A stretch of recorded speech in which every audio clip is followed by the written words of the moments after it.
but good. I hear you. I was gonna. So I got a couple of other streamers that are, never played old school before. So I'm like, yeah, let's get a date in February or March. And it turns out the date that works is next Saturday. So, now I'm scrambling for that. So session, because that's another stream, session 0. All their characters, all Right. Yeah. So it's like, another packed week. So I'm just like, plus work, plus all the other stuff. So plus prepping for the fundraiser. That's a lot, but it's okay. Yep. You got a lot. One of these days, I'm going to have you come over and help me have a filing system like you got behind you. Yeah, but the rest of it's not that good. What's up, guys? How y'all doing? Could be a lot better, but it's not. So what button do I hit next? Oh, boy. Are we on? Yeah. Oh, okay, cool. Yeah. Just doing preludes. Gotcha. You're recovering from D&D, Dragger. That's good. Old DM, good to see you, too. Hi, welcome back to Anna. 3D. Hey, Anna. Today Hello. There's my dungeon master. One of our little peasant houses. Good to see you again. You too. Here's the peasant house I have painted. By the way, It's been primered black. for Wednesday, Anna, we're starting an hour late. Okay. I'm going to be live at 7. I'm doing a session 0 for a new game of players for next Saturday, and then we'll go to Legends of Lore at 8. So Okay. Yeah. but Jason Elliott, who was the little itty bitty window editor for all there. 6 GREYHAWK magazines, is going to be joining us Wednesday. Oh, cool. Awesome. Yeah, I got that worked out. So I was just going to say, did you have Luke for that one? But yeah. yeah. So Lastly, good to hear. Yep, everything's like okay here, guys. So just I'm like, little ragtag door to put on the front with a filament and then of hinge. course no Gabbin next Sunday with the Super Bowl. In terms of prepping Especially with the Eagles playing. See, I keep so Yeah. much track of sports, so I had no idea it was Super Bowl next Yep. Sunday. So yeah, Yeah. but now I know. Yeah. Sometimes the resin will just settle in there when it's washing out. And The Sunday after that, we got sometimes with these doors, Frank Mentzer on. Yeah, I saw that. Awesome. cool. Good work. Yeah. Thanks. Michael was impressed with his, I forget how, 21-year-old talks, 22-year-old talks, but was talking about Frank's getup on when he stopped by the Frog But God booth on Saturday at Page. He's like, "Did you see his getup?" Like, yeah. He goes, "What about his boots?" Yeah, he looked cool. He looks. I joked and said he looked like the happiest lich on earth. That's great. Oh We yeah, saw him. Yeah, he looked so awesome, and he looked like he was in his element. Hey, long shot. Yeah. We were on a high when we left. I had to take my wife back to the hotel because she had a work meeting on Friday. And as we were leaving, Frank was in front of us. So for those of you who are old enough to remember Mystery Science Theater 3000, when course. TV's Frank Nice. was the sidekick, All right, the first thing I'm gonna I did do the is applying Dr. ground Farser, Frank, onto the timber and he frame. turned around. So I just, And I don't know if he think he's a watched it pretty or not, but good-sized he turned around and was brush. like, I don't "Hey." care Probably did. about getting brown So everywhere. but he's just so witty. It was funny.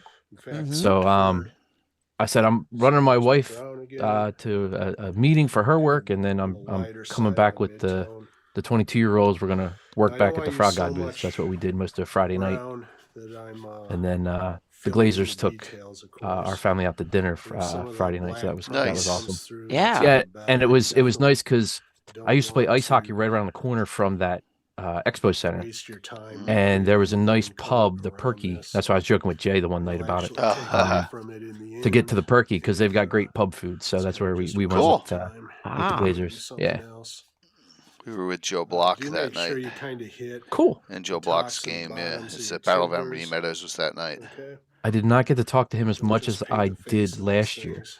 I wanted You're to, not and gonna he was right around the get corner, that but lead. It was obviously like working the two booth. corners. Yeah, you just have to pass the troll booth and Yeah, but Last that time was a you should blast. get That was an absolute unless blast. you absolutely Yeah. have to come back in I hear a there and rumor the touch ever it. mysterious Tim will show up at some point tonight too. So okay. Ah, cool. So I did tell you I need to leave Yeah, man. around 7:40. See, It's I'm fine. just kind of going Okay. at it. if you hop back on when you're back, if it's too late, no big special deal. care. It Chuck usually is- run till 9. Yeah, yeah. Okay. And Chuck is Cool. always, Keep you the know, wood Chuck color is like off the ever the mysterious plaster Tim. It's a parts. 50-50 Yeah. shot. To Gotcha. apply this wood color to the plaster good, we're parts good. with any particular Start the intention. giveaway up. And I might 2 glaze gift over certificates for these, Troll Lord and let 2 for some of Frog those Gods. black- There you go.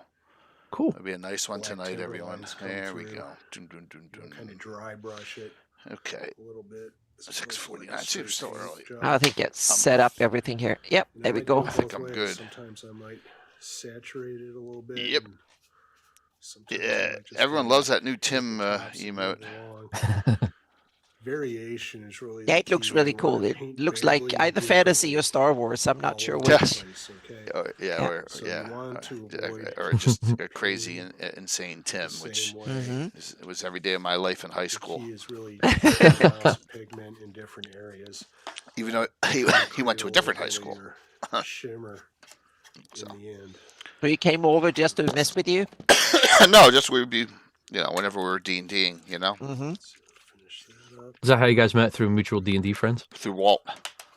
Oh, through Walt. Cool. Okay, so no big deal there. So, huh? It's about 2 I was a minutes runner or in high so, school. maybe 3.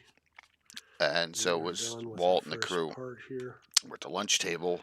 Okay, One we're day, gonna let that Walt dry. walks in. We're gonna go over He's to got the roof now. A3. When we come back, He's holding it. I was like, you play we'll do D&D the too? inside. That I started can it. do the ground right now too. That's pretty similar color. It's like the time I was at Tiki Tiki, Hurt anything.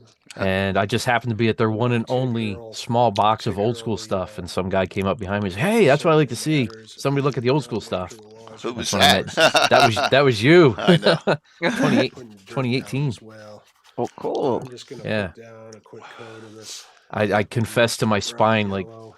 tightening up at first, because It'll be I usually attract weirdos, but nice little Well, backdrop not this of the time. dirt I put in there. Well, and yeah, he you pulled out the still, business card. I was like, You "Oh, Met cool." me and Jay, so come on. As you stare Yep. out at yeah, the started Yeah. business cards, I think, that year. Another ship comes in. Wait, Sweet. is this sci-fi? I thought we agreed on a World War II. Yeah, I Started still have it. 40. Oh. Yeah, so it was that year. Did we? Every That's well, cool. I can every pivot. New Year, I go through my wallet and I The go through smell what of business cards I smoke have. So curdles in your haven't been nostrils. tossed Hold yet, up, sir. I thought we were prepping All for a good. zombie apocalypse Nope. campaign. I scan all mine and put them in Evernote. All right, so here's what we're even doing. if I For don't the year have them with me, I 3700, still humanity's elite fled to other can planets look them long up. ago, taking with That's a them great all idea. forms of advanced technology. Earth survivors scrape by with historic tools as weird phenomena plague abandoned nuclear sites. Witnesses report seeing glowing lights There we and go. the dead I'm rising. I couldn't rendering come on up the with other it. Amidst the machine. chaos, Yeah. I three came up with strangers this will meet in topic this Denver. morning, by the A way, veteran guys. zombie slayer, Yeah, a now you disgraced need to general explain out for this, revenge, and the now space since we have Michael mercenaries here, sent to then- investigate the power plants. Good. Describe So the I'm characters. no worries. Yeah. How did you And do if Chuck that? comes, it's perfect. Yeah. I have the right Yeah, tools I'm for the disappointed. job. Discord did not send me any of your messages from. Really? That's all right. Yeah. So, like I said, when I wrote you back, I didn't see them until I got on my PC. They didn't come through on my phone at all, That's all which good. is odd, because all through Page I was getting notifications on my phone. So, No biggie. so I got the message, or I saw the Facebook that you had tagged me in the post at dinner, just after we were about to sit down, and I asked my wife, did I say I was going to be on Jay's show? Did I forget something? You realize he Hey, Mike. just tells everybody, and then you have to go That's it. be on the show. So yeah, Yeah, that's that's the way you do it. You, I said, no, I've been conscripted. yeah. That's it. He tells 1,000 people that you're going to be here, then you have to show up. Yeah, pretty much. So Except yeah, Chuck. and then on my way back home from dropping my son off, I got a message from Zach, because we're working on a Kickstarter, Oh, good. and which when it's time I'll shout that out or whatever. But Yeah, cool. oh yeah, you know what? I should give you the link. That would I be can't nice. change it at this point, though. Give it to me, though. Put it in Discord. Yeah, I will. Yeah. The Let's tree see. that endures. It looks like I didn't forget anything this time, but because everyone can hear me, obviously. So normally I'm like, where's my miss or mistake? Oh, Uchimata, good to see you. Hey, Greg. Those unlucky Wait a minute. What? will never escape.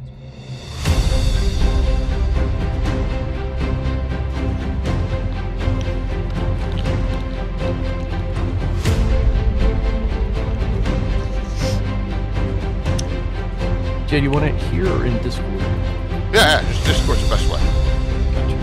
Okay. Yeah. So my Discord's Discord's only active right now on my laptop, on my main machine. No problem. It's all good. Hey, we're winging it today. That's it. I'm winging it. Yep.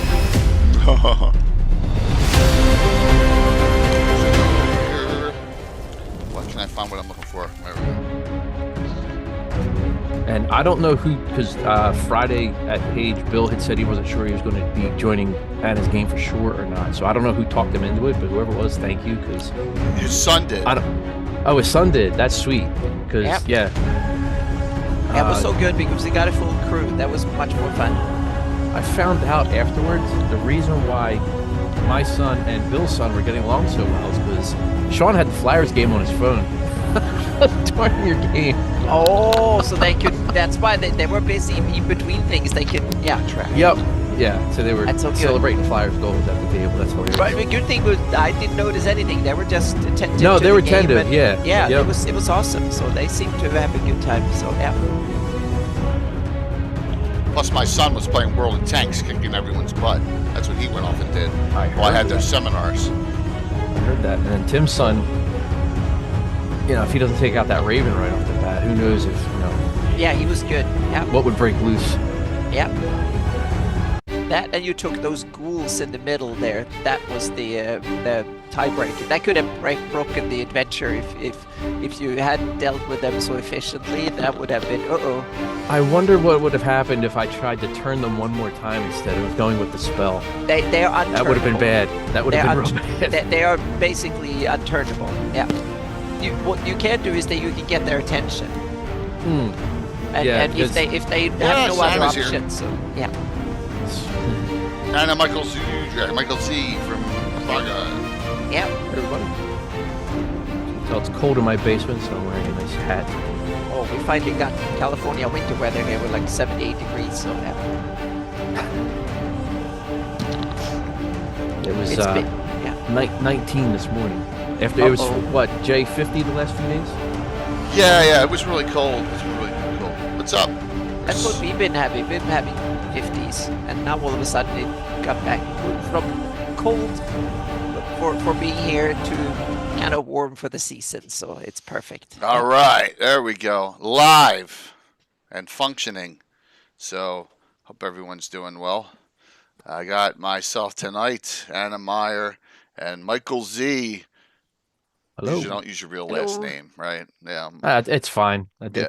Yes. Doesn't matter. I got the Flyers hat on, so It's so common. I'm I'm one of, if my forebears and I didn't have middle names, I'd be like the 27th, so it doesn't matter. Oh, really? Wow. Yeah. I Goes did all the way not- back to Hungary. Does it, man? That's pretty Yep. cool. Awesome. So, we're going to have some fun tonight.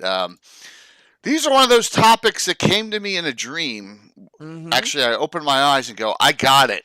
Because we didn't have a topic going on now. I think we're pretty much stacked up coming up after this, but sometimes I get those mental breaks. And I was thinking to myself, I hate doing repeats that are like within 30 to 50 episodes. And I know I did one that was called thanks Wayne for doing that. I did one back like in the 70s. So we're talking about 260 episodes, which is like 5 years ago, right? That's not my GREYHAWK, and that was all third party stuff.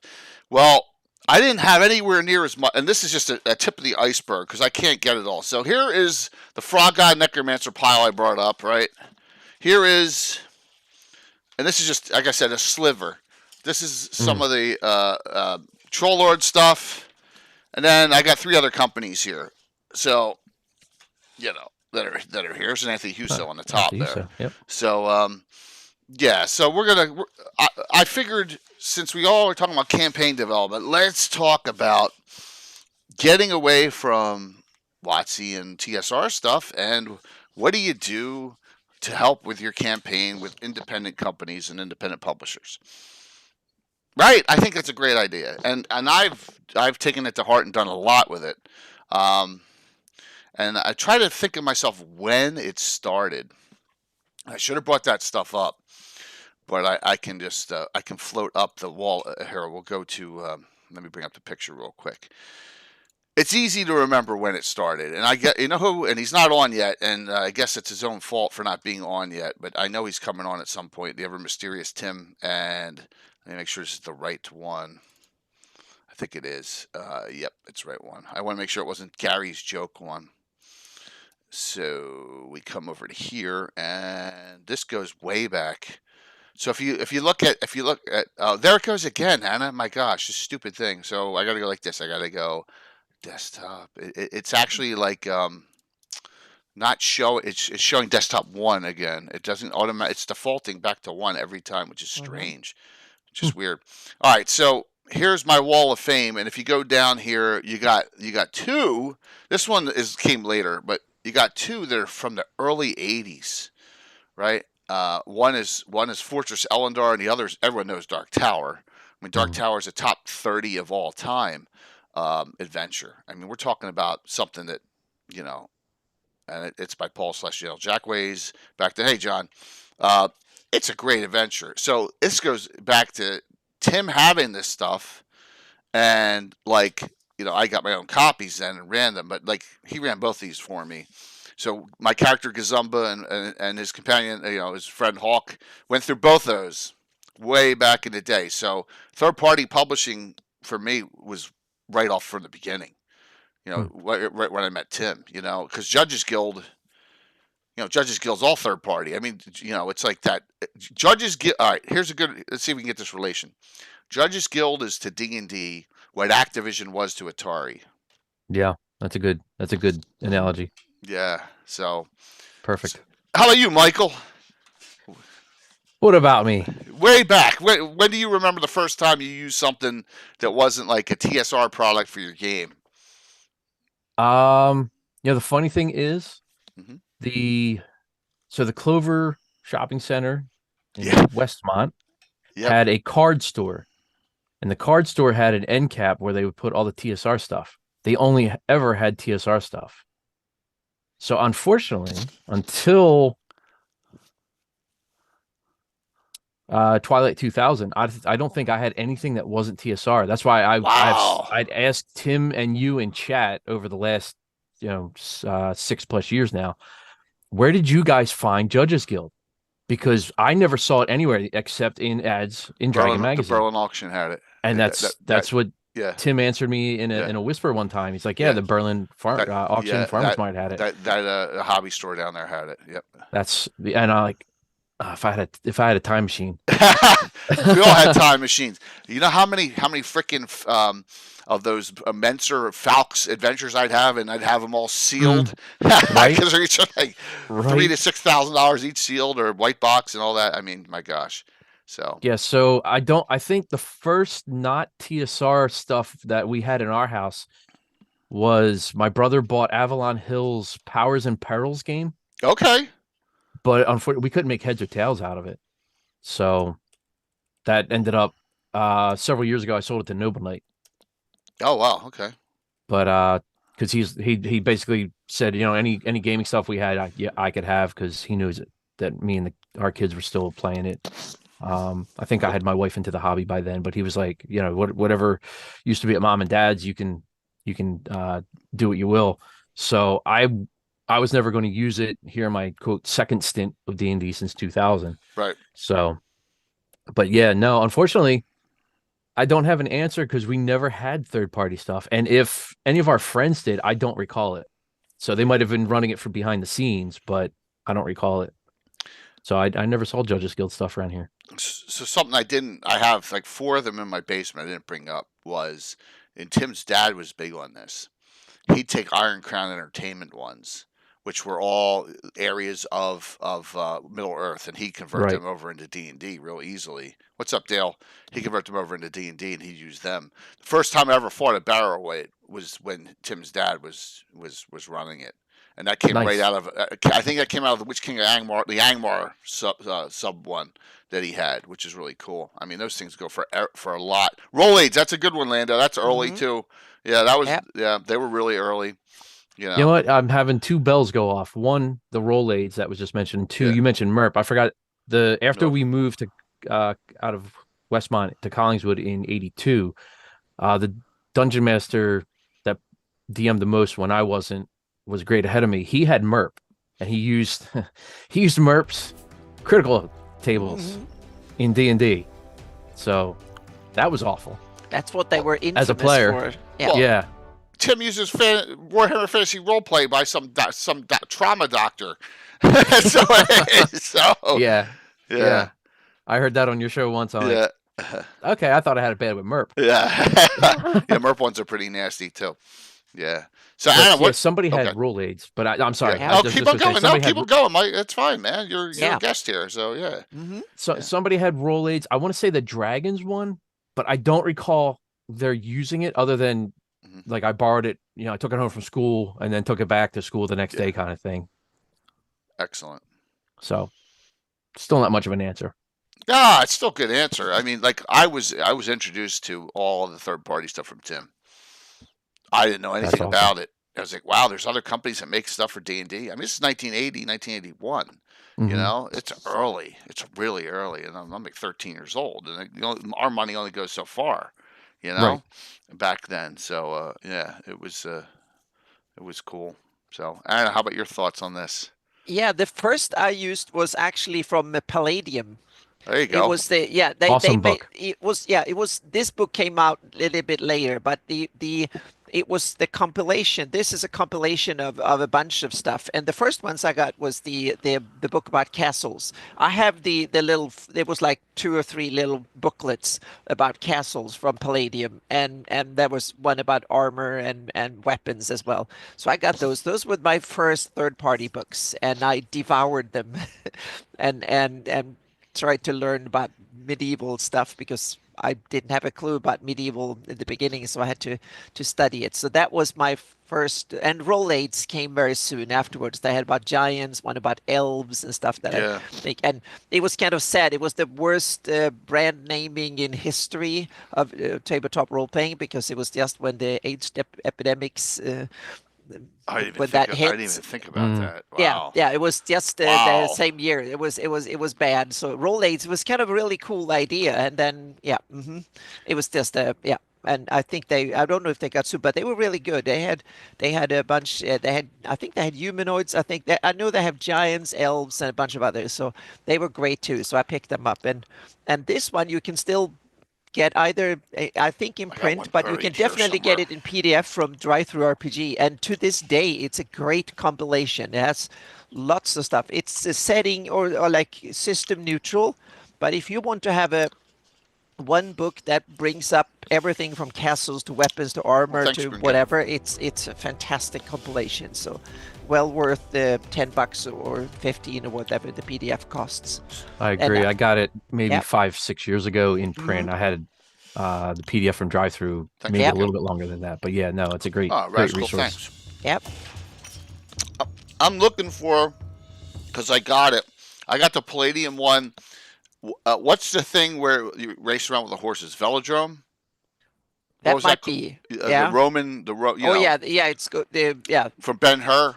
What Yeah, was that yeah. called? Yep. Yeah, I got think that. it's I called got that. Velodrome. Someone told me that they had the best one. I haven't really done much of it. It's in these piles here somewhere.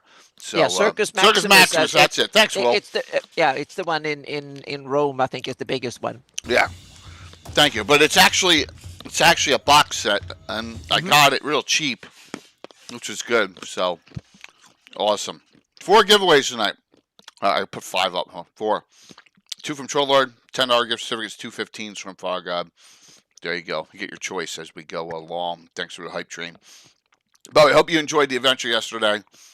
Threw out some devils out there in Altamira and the Rumble in the Warehouse. It was a fun one. We'll talk about shout-outs later on. So, Lich Lords. Which was the one that had the independent combat? It had a skeleton on the front. One had a fighter. Anyone remember those? And like they had a combat system 1-on-1. So, yeah, I don't even remember which one. That was early on too. Yep. Was that that was Lost Worlds? That's it, Blue. Lost Worlds. Yep. Yep. That was it. For me, it was very much 3rd edition D20. The Glut era had so much cool stuff, and Necromancy Games was one of the and one of the Anna, you say Frog D20? ones. Yeah. D20, all these Exactly. That so- was the era that I picked up a whole series of cool stuff. It was so much awesome. And Frog God Necromancer was one of the big ones that was tons of cool stuff. These are just the Relics ones. and rituals and a whole bunch of awesome cool stuff. I'm going to go over some of them because Frog God owns the license to them now. Mm-hmm. So Yeah, that and was regardless of version of which version you run, they're still fantastic because they have lots of cool flavor and spells and awesome stuff in them. Yeah, well, these are all D20 system stuff. And so Michael, we want to see new ones that for new. You should release these for various rule system. I want to see them for 5e. I want to see them for Shadow Dark and stuff like that. I do have a new one from say that. Yeah. Yeah, so we have been at work behind the scenes on we did it for, I think, Swords and Wizardry and Pathfinder 1E, the Stoneheart Valley it was called, which was the Wizard's Amulet, the Crucible of Freya, and the Tomb of Abasthor. And that trilogy, we're working on getting it to 5e. It's amazing how you talk about those.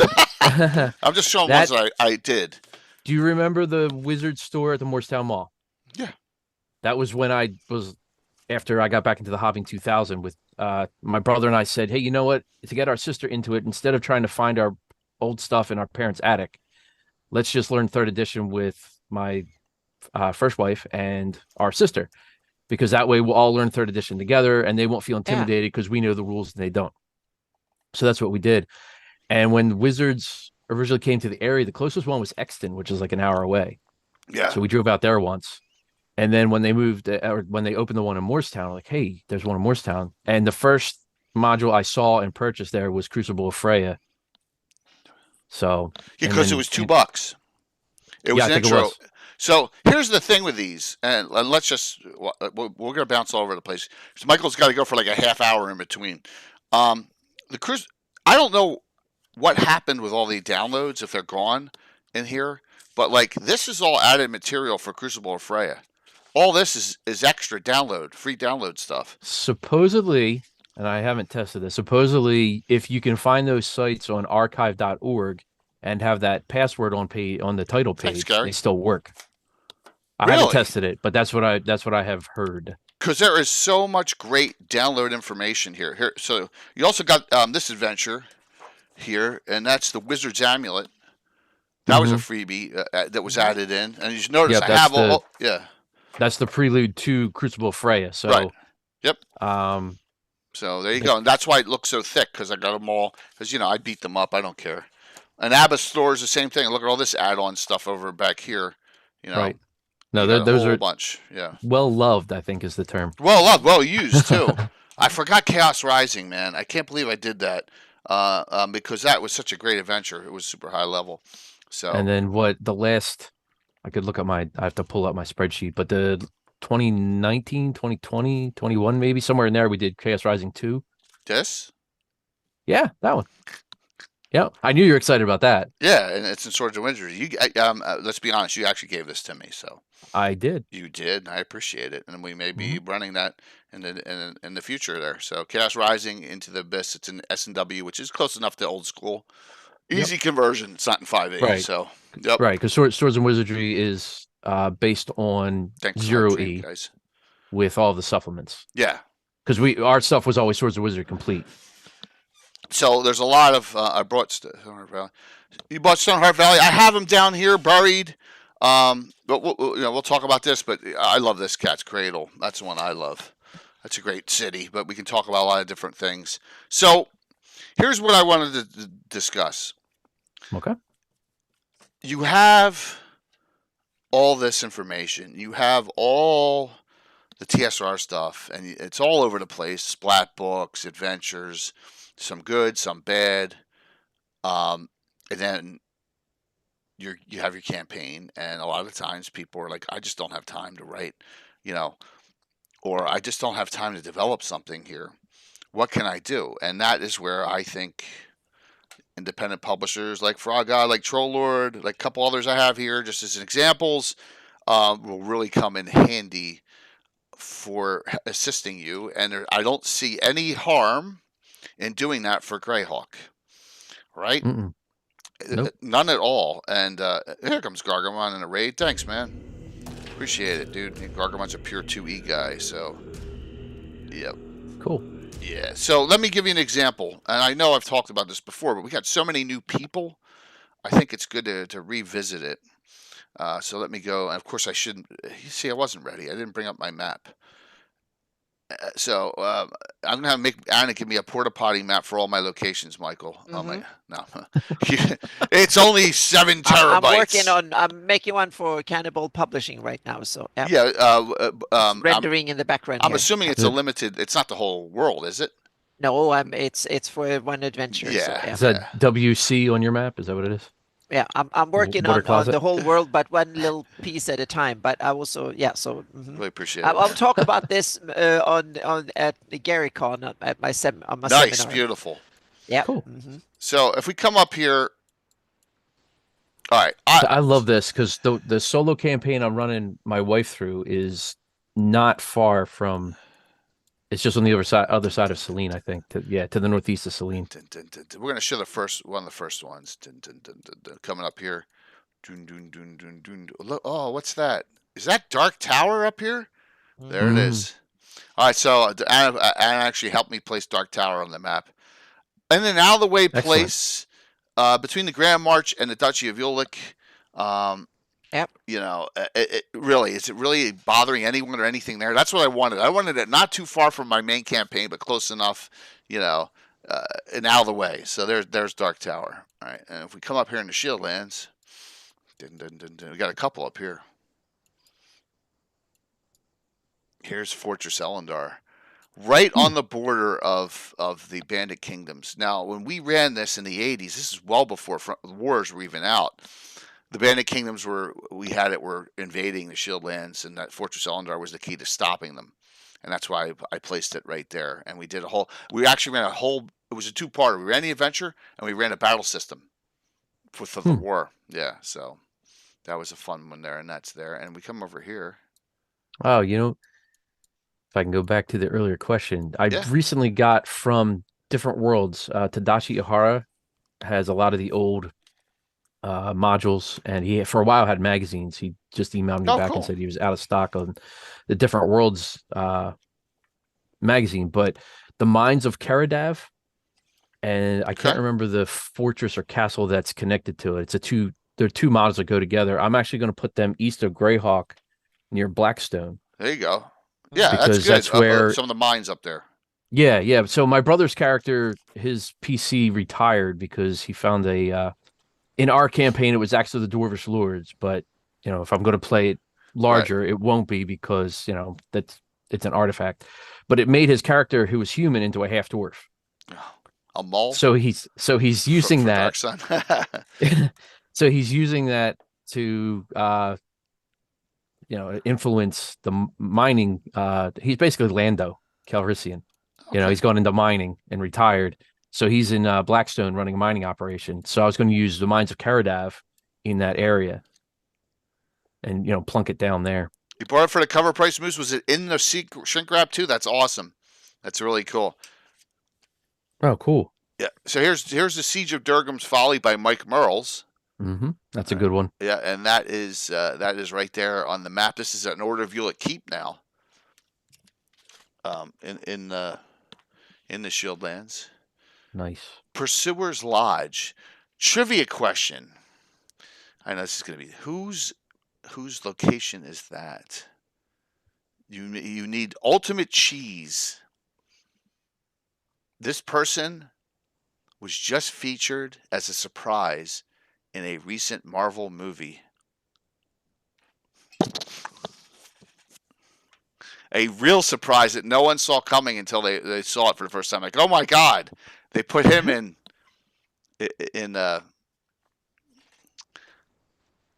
Wolverine versus Wolverine. My God, my brain shut off. Yes, it's your friend. Yep. Yeah, the Black Knight. No. Deadpool and Wolverine. He was in that movie. Yeah. What's up, Curtis? Yes, it's Blade. It's my Blade character. Who's Oh, neat. Damphir? Yes. Cool. Yeah. Pursuer's Lodge. His real name is Eric. Yeah. So that's where Eric and Whistler are, the Pursuer's Lodge. So now it's come down here. A couple other locations. Both are Troller game locations, right? You have Calmray, which is in U2, Verdant Rage, and Newbriar, which is the Halfling community, which is U1, Shadows of the Halfling Hall. That's a great adventure. Both there, yeah, they are. So, and all added by Anna. So I am not it's not blasphemy to me. So it shouldn't be blasphemy to any of you. It's your own game. It's your own campaign. Yep, Do with it as you wish. Exactly. Add in what you wish to your game to make it better. But that's what Alan Hammock said in the preface to the. I can't remember now if it's the Gazetteer 83 or the box set, guide, I think. but it's in Yep. the box set. Yeah, it's in Yep. one of the two books. It's yours now. Mhm. So I used U1 by Trollord at, I believe, Elmshire on the coast of Neardeep. In Because it place was of right near Elmshire? GREYHAWK City. Yeah. In place of So- Elmshire, yeah. Yep. Elmshire So actually- I might have said it in Elmshire. I think I said it in Elmshire. Okay. So I just changed the name inside the, in the module. So I did it, differently in that regard and didn't just used Elmshire as its setting. Because the player characters at that point were in the city of GREYHAWK. And then that way it wasn't that far away.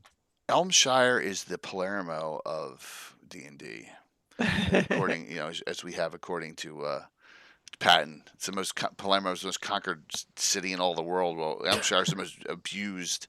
So but yeah, it's the halflings there are always getting something bad happening to them. There's Curtis. Yes, it's the Zoodrak on, man. Yes, It is. Hello, Curtis. Yes, absolutely.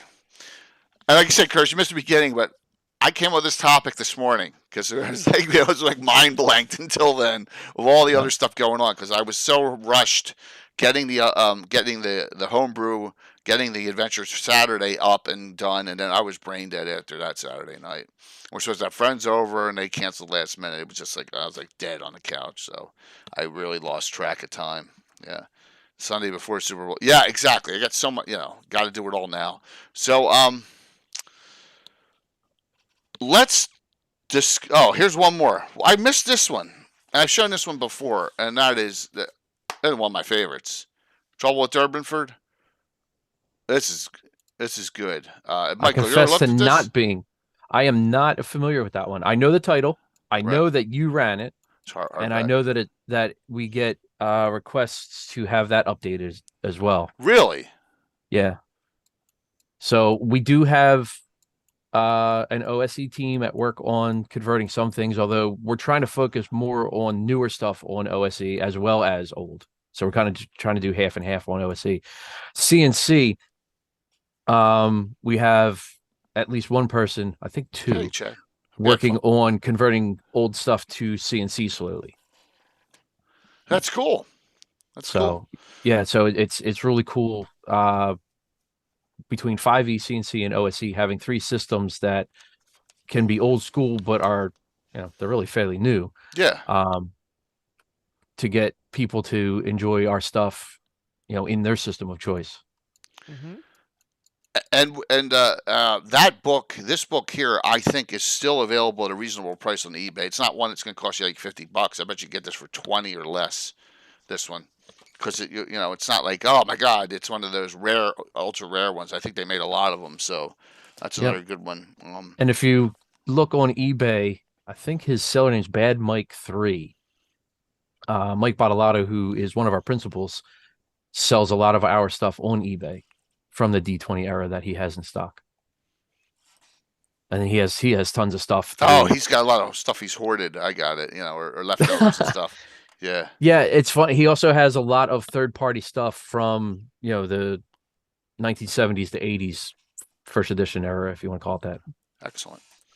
So, a lot of these, and here's another question.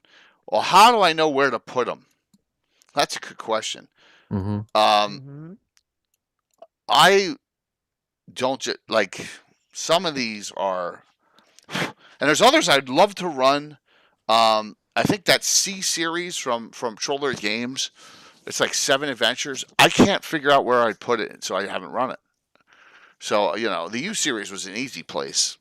You know, they were simple. But like when a series has to interconnect, it gets tougher and tougher to place it.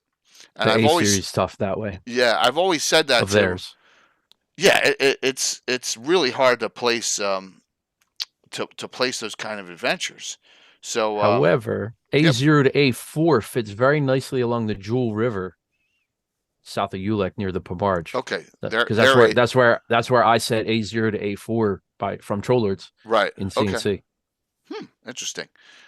But for mine, it won't because there's keeps all over the place down Right, there already. right. Yeah. Yep. Yeah. What's up, Jeff? I see them do the Desert of Isolation series. Interesting. But like, I know you homebrew 100% of your stuff now. I read a lot of adventures and but also a lot of source books for inspiration. But then I make my own adventures out of them. Yeah. Okay, so you are using them for inspiration. Oh yeah, I which is take really place good. names, NPCs, and I look at how things are done, and I can take ideas for encounters and a lot of Right. technical stuff like traps, and I can take a location design. I can take a village, and oh, there's a cool inn. I can take the name maybe, or Right. just Okay. whatever. So I devour the stuff for my own games, but I don't run them as intended, so to speak. Yeah, it is a waiting time, Curtis. There always has to be some slight changes to things. I mean, because it's they're written, they're not, and I kind of understand now what TSR was thinking about with all the Black Border books, and the Forge of Fury Black and all Border those. books? Yeah. Which one? Second edition era, the generically Okay. placed ones. They Oh, had okay. that one. Yeah. That had that one that. It was Forge of Fury was one of them. All boom, boom, boom, boom, boom, all the way Yeah. through, and it started at 5th, and it went up to like 13th. I don't But- miss that Koichi. I still use it. Yeah. So, yeah. In a lot of, I can totally understand that adventures, you need a lot of generic adventures because a lot of people, Okay, Bill. they just want to run a session. They're not over prepping idiots like me. They want to just get I their feel friends seen. together and play something. They want to play as much as they prep. Meaning my prep to play time is 10 to 1 at best. Meaning I prep 10 hours for each hour I play at best, or 20 hours sometimes, or 30 or 50, sometimes probably 100 hours per playtime. So I'm crazy. But on the other hand, I turn prepping into my career, so to speak. So therefore I get away with it. But so I totally get it that a lot of people, you want something that is at least like it's like a frozen dinner. You want something that is at least half done, so to speak, so you can kind of want the basic ingredients put together, so you can kind of then shoehorn it into where you want, or you just run it wholesale. Right. Good to see you all. We have 4 giveaways tonight. We have Michael Zudrak from Troller Games on, and we also will have Chuck. I'm sorry, Krog.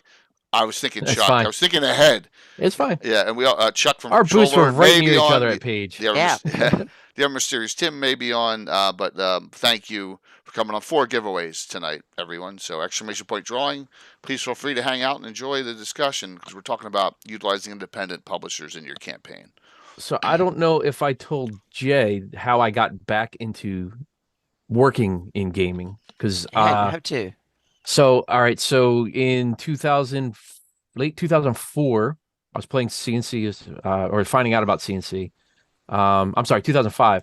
I was looking at CNC as a new system, and I was recommended to ask somebody named Gary Gygax on the N-World boards about game systems, and he recommended Castles and Crusades.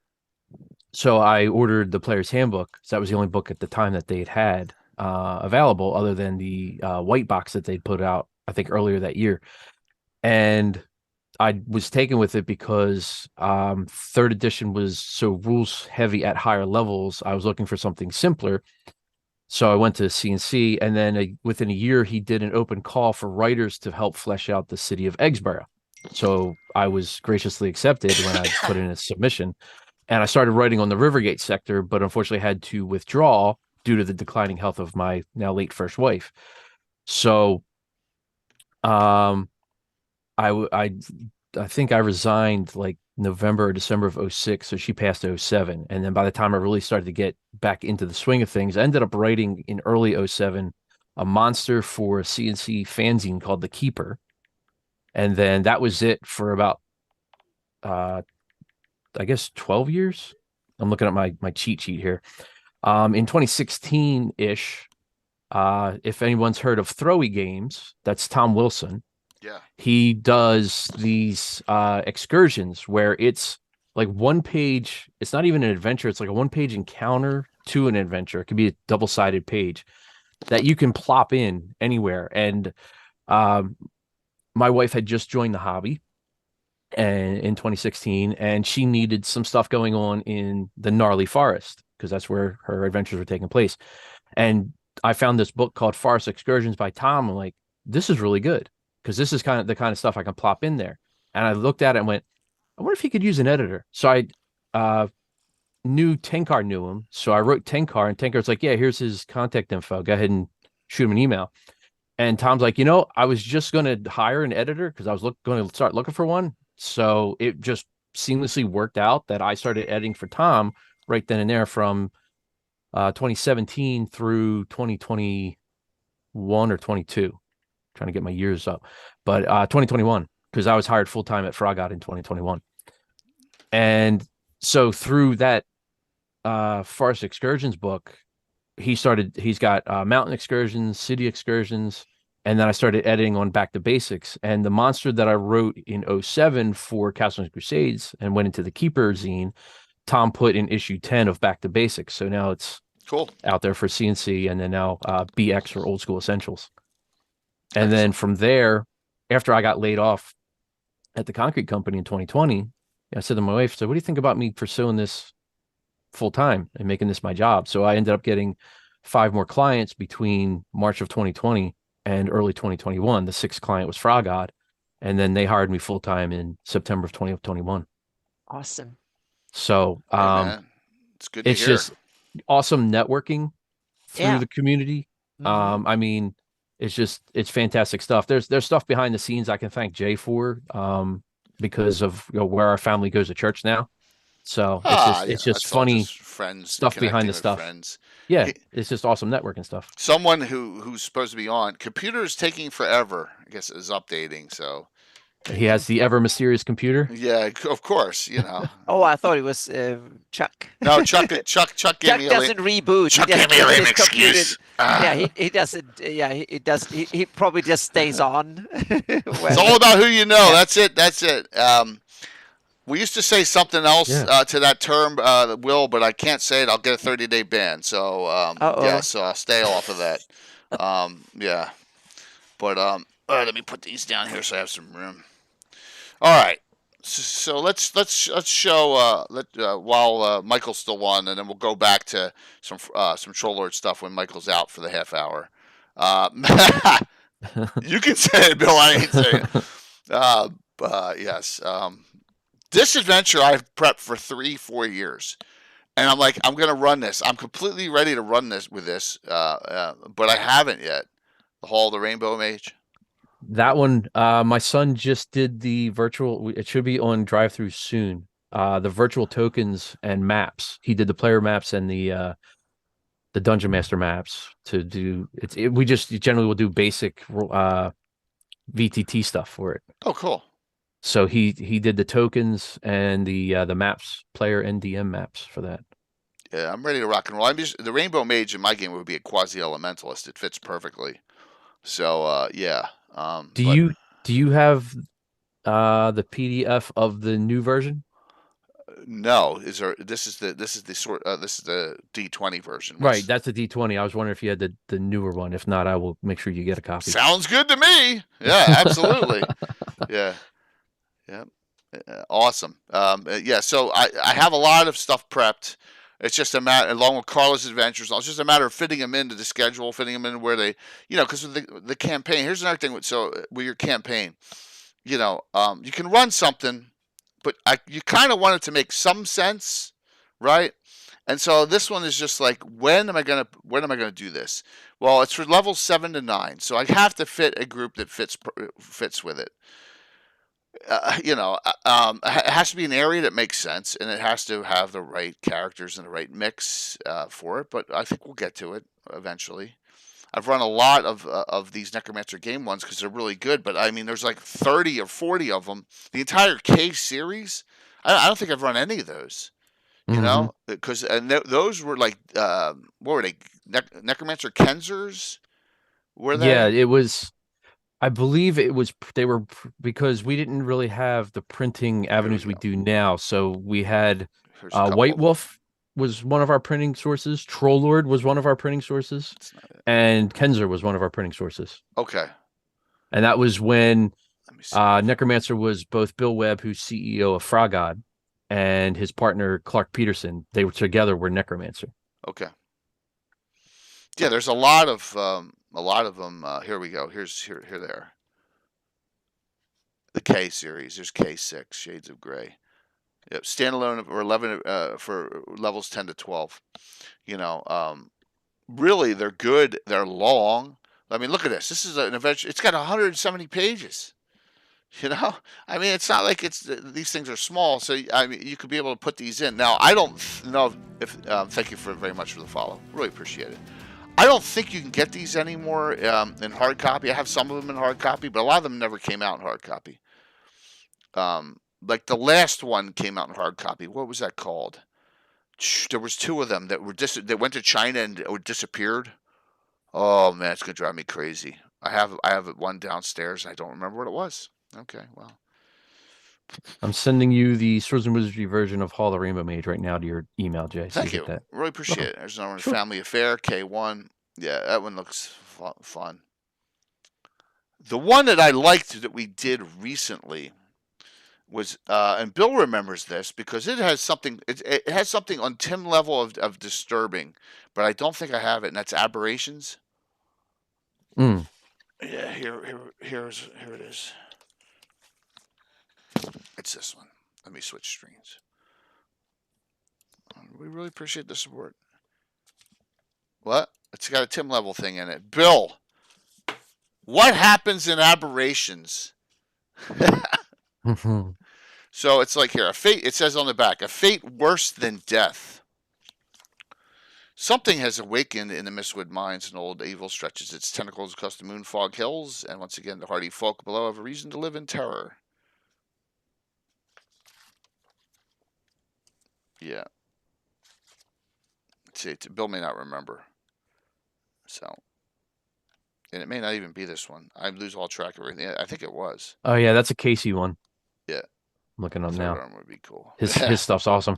And Casey's one of those guys that's done work for both us and Troll Lords. Casey Christopherson, yeah. He has the whole world, whole separate area of the map. Haunted Highlands. Yeah, yep. Haunted Highlands, absolutely. Yep. So. Which his city, if you can get Ascadia, which it's funny. I was talking to him one time about Ascadia. He's like, "Oh, you know, we've always called it Ascadia, but I love the way you pronounce it, so I'm going to call it that from now on." Yeah. That one I ran my son through in a solo campaign as a thief. Isn't that a town setting? It is a town setting, yeah. I basically set now my son had not yet read the Gord novels, but I basically set him up in the old quarter as a Gord type character without his knowing it, because he didn't know the novel. But he was an orphan who grew up in the poor quarter. I can't remember the name of the quarter, but I set him up there, and he had a blast with it because it's factions based on the 4 suits from a card deck that are fighting with each other in the city. Yeah, it's a good one. I've read it because I was giving some ideas on how they wrote up cities for Altamira. So I had a cool of manifestation of Dweeblix in the city state. Jay's character. Yeah. Yes. So that was in your Wilderlands campaign. It wasn't that long ago, but in one of these they tricked the party into consuming that stuff. So there was also another one, and I can't remember the name of it, where something kind of gets summoned, and then it starts freezing the land around it and creates this big glacier. It gets bigger and bigger and bigger. We ran that one too. I put that north, up in the near the Land of Black Ice. I put it up there. So, Tim, we're waiting. You're still updating? Michael's got to leave in 1 minute, and then he'll be back. Yeah. So yeah. we'll get ever mysterious Tim on. Tim, get your old Judges Guild stuff together too, if you don't mind. Yep. So John, yeah, John, Tim, Tim always goads me into a fight, and this is with my 13th level Cavalier. Coco played in it. I think Alan played in it. He always goads me to fight, and I thought for once I was going to be diplomatic about it, and yeah, that's what happened. Instead of me fighting them, I had to eat that stuff. But yeah, it is funny now, of course. But it's Tim. I mean, that's what you expect from the ever mysterious Tim is crazy hijinks. I mean, like I said, I've dealt with it my whole existence. With the special sauce, yeah, I'll give you a special sauce. Thanks, man. That's just great. So, Michael, get back on when you can, man. Will do. Thanks for having me. Yeah, no problem. See you Like soon. I said, All right. thanks, Anna. All right. He's got to do a. Remember, I got this all set up in the morning, and so he'll be back here. So, Anna, have you ever not in the last 20 years taken an adventure that TSR wrote or WotC wrote or Pathfinder wrote, and he goes, you know what? I'm going to run this 90% of it. Nope, not for my GREYHAWK campaign. Nope. I've done it for Pathfinder organized play. I ran probably about 20 or 30 sessions over 10 years for Pathfinder organized play, but I've never done it for my GREYHAWK game. Never. Wow. I need to prep the area. It's no. I would never do that. That's crazy. Yep. Damn. Yep. I never do that for my games. I would probably say over the course of 1,091 adventures so far running, that I'm going to say 20 to 25% was because I ran a lot back in the home. Yeah, what I do is that I develop an area, and then I just keep running. They just keep running around, and I just keep sandboxing until it runs out one way or the other. Well, it's okay. And that's usually how my campaigns go, so to speak. They fizzle out. Some of them go with a bang. They go with the TPK and then kind of, we're not going to, and that was it, so to speak. So some of them end prematurely. Some of them, right now, we're hiatus because we lost a player. He passed away, sadly. So that shocked us a little bit. Yep, during Page. Yep. Mm-hmm. So we lost the player. Did we know him? No, he not really. He was on. He watched the show a couple of times and was in chat. He lived in Wales. Oh my! Dwayne Matthews. Yeah, he was awesome. He was the one of the first 2 players I had in my campaign. It was his first role-playing game campaign. So he loved it, and it was such a shock and so sad to miss. So yeah, he passed away. He had a heart attack or something during Page, so he passed away. So his family reached out to me and to the other players in the campaign and said he enjoyed playing so much with us, and so we have been kind of what should we do now, so to speak. So yeah, for a couple of weeks. So but somehow we will get back in the saddle again. So yeah, man. Yep. Mm-hmm. Well, that is Yep. God, how do I say this without sounding so awful? Mm-hmm. And he wasn't that old. He was like 51, 52, I think. Yep. Yeah, you're making me, yes. Mm-hmm. Well. Yep. I think it would be awful if I lost one of my players. Yeah. It would be terrible. Yep. And we would feel it, and we would really be upset about it. But I think eventually the game would continue onward. Well, yeah, and I really, and now it feels like his character is immortalized in a very special way in that sense. And he was also the first play tester for Hawktail, so I would definitely put him in when I've started to write a little forward, so he will be the first one to be dedicated because he was the very first play tester. So he was on helping me when we did like single encounters and just and so on and so forth. So he was kind of a co-designer in a lot of ways, and it was so cool because he had a newbie and he was still an experienced player at one all in one, so to speak, Oh, what a because he shame. played like 50, 60. Yeah, he played, and he played in other games too, but the first he was a newbie in that sense that he'd only played for now 5 years. So when he started in my campaign, he only played a few sessions. So This is going to sound awful, and I don't mean this to sound awful, but players do come and go yep, they for do. all sorts of reasons. Exactly, but this is an especially sad reason in Very that sense. sad. Very Yep, sad. when you know you can't get them back. Otherwise, you can kind of we've had several other players in my campaign, but I know they're out there and they might come back, so to speak. But Dwayne, we will never get him again. That's No, the that's just such a saddest part. It's so sad. Yep. And I guess that's where I'm really blessed and lucky. I can take from, like, if I have a couple guys out, I can get fillers from the community like Curtis or Coco Yeah. coming in on Thursdays, and now I have Yep. all these groups on Saturdays that I can almost intermix them. You Yeah. know, so that it doesn't, like, because has it stopped you from playing? Like you didn't play today. You didn't play last week. No, I haven't played since Page, so Oh, we haven't. wow. We've been kind of we've been in a kind of a funk in that sense. Like, okay, we need to sit down and talk about this and so on. So we've been like I think we're kind of in mourning in that sense because he was a key player. He was one of the they're all excited players, but he was very special because he really loved it. He was in that stage when he loved the game. He got into the game. He really got into fantasy. He had also been hasn't been an active player, but he actually worked for Games Workshop for a while, painting miniatures back in the day. So he played wargaming, Warhammer, fantasy, not role play, but he played the fantasy game and stuff like that. He had LARPed a few times, but he'd never played D&D before he started playing in our campaign. So, Well, at least you got to Yep. experience the person for at least some time. That's where you got yeah, to and look we at it. chatted a lot. We Tino, we chatted don't know a the couple. person, Yeah. unfortunately. Oh yeah. So yeah, he was fantastic. So that was, yeah, it was really sad Oh, to man. lose him. So because he was more than a player, we chatted often Yeah. for a lot of other stuff too. So from politics to whatever. So yep.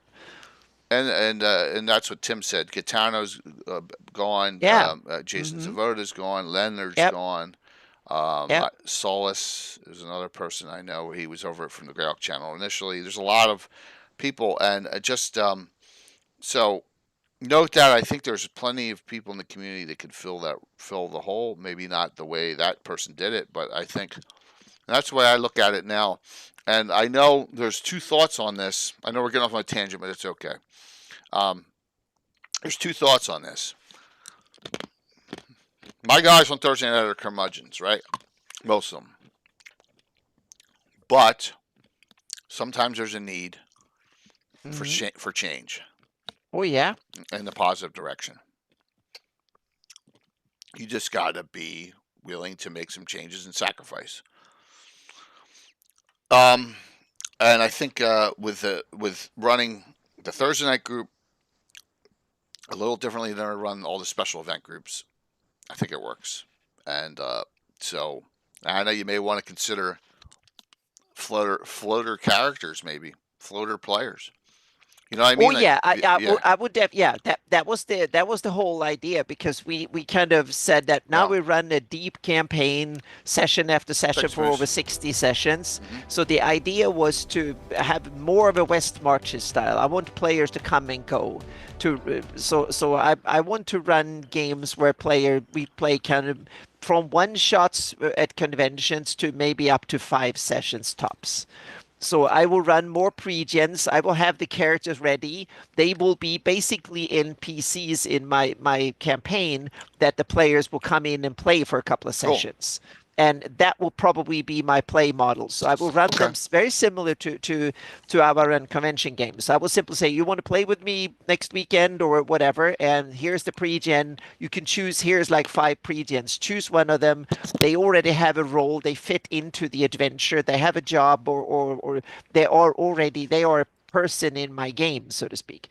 And then they can play for a couple of sessions, and then that character continues as an NPC, or someone else will play it, so to speak. Or so I will be more episodical that way.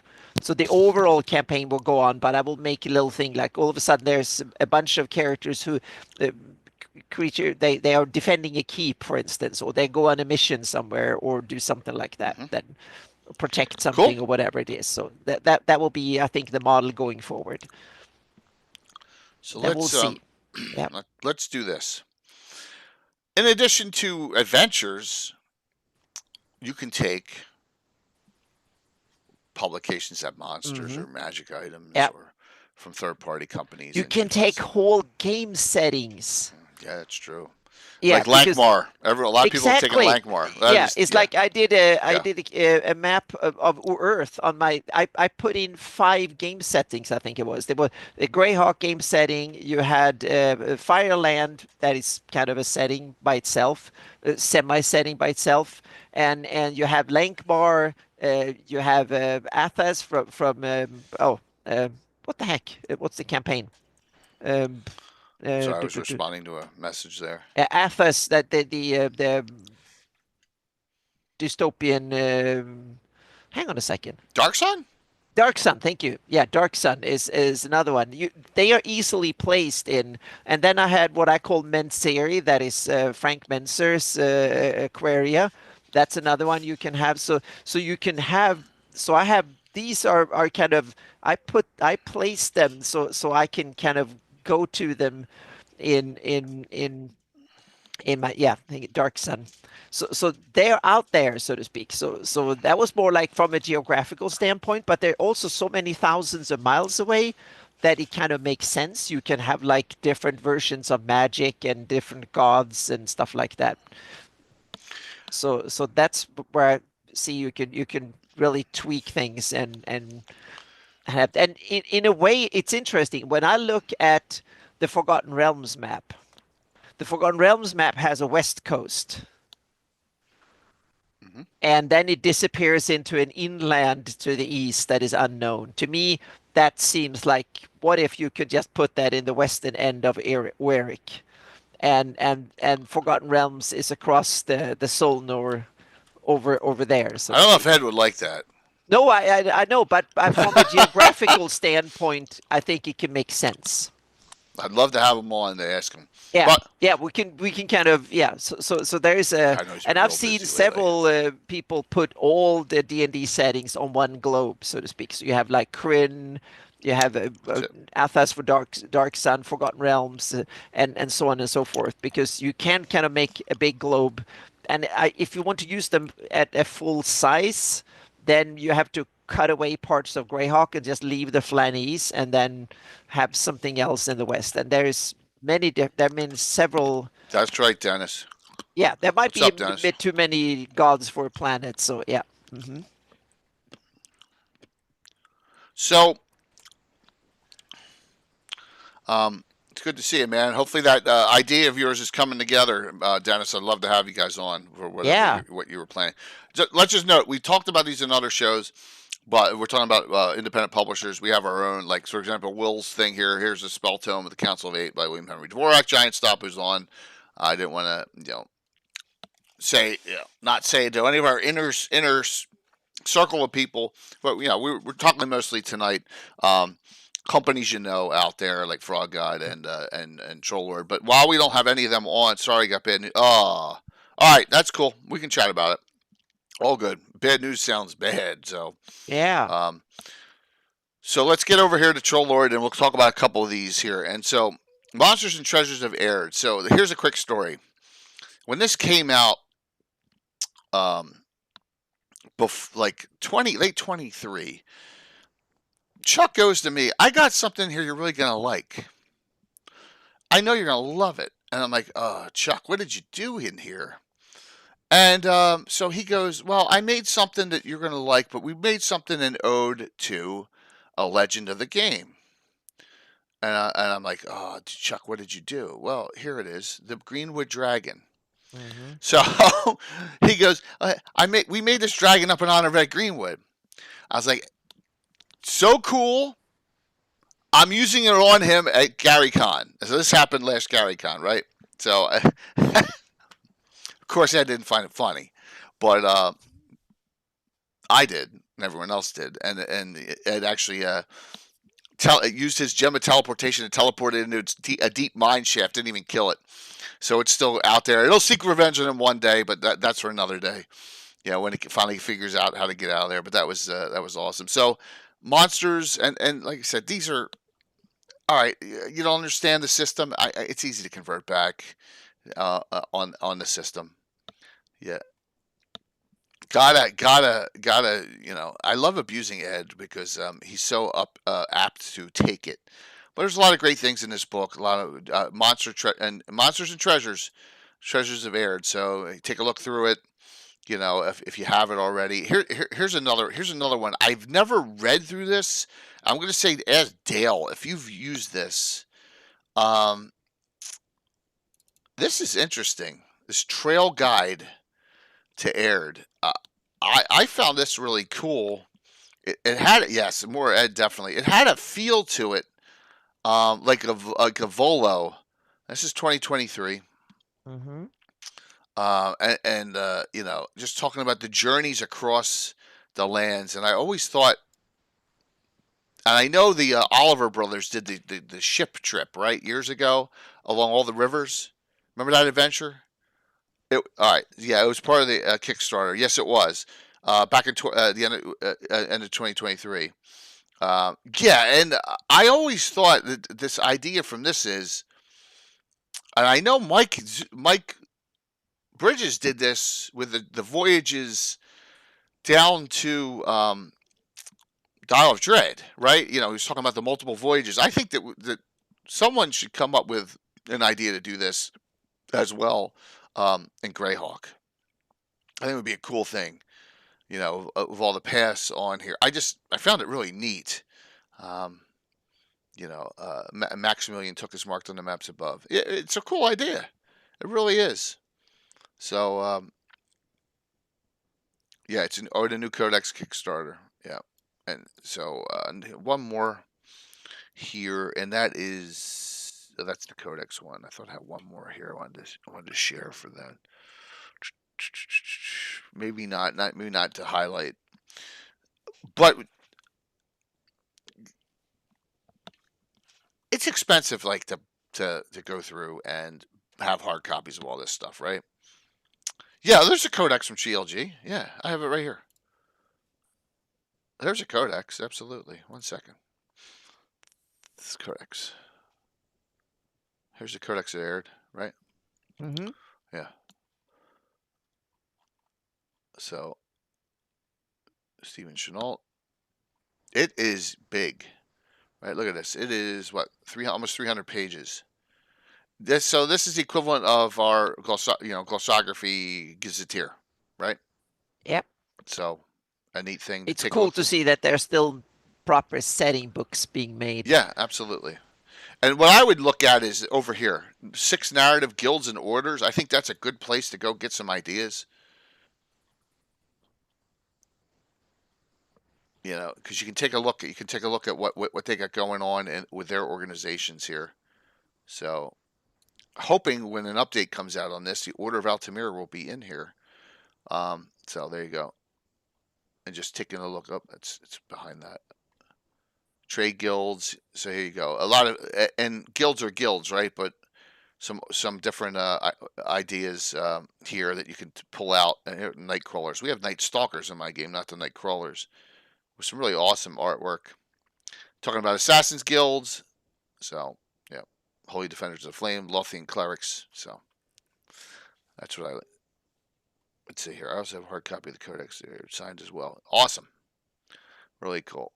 All right. Let's go to a couple things that are not Troller games or Frog God games, while neither of them are on. How's that sound? And so I guess Tim's still having issues.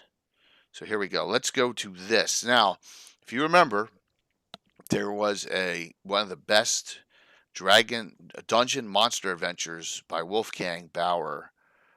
Led this off. Oh, you're talking about the Ghoul Empire in Kingdom of the Ghouls? Yeah. Here it is. So here's the Empire in 5th edition.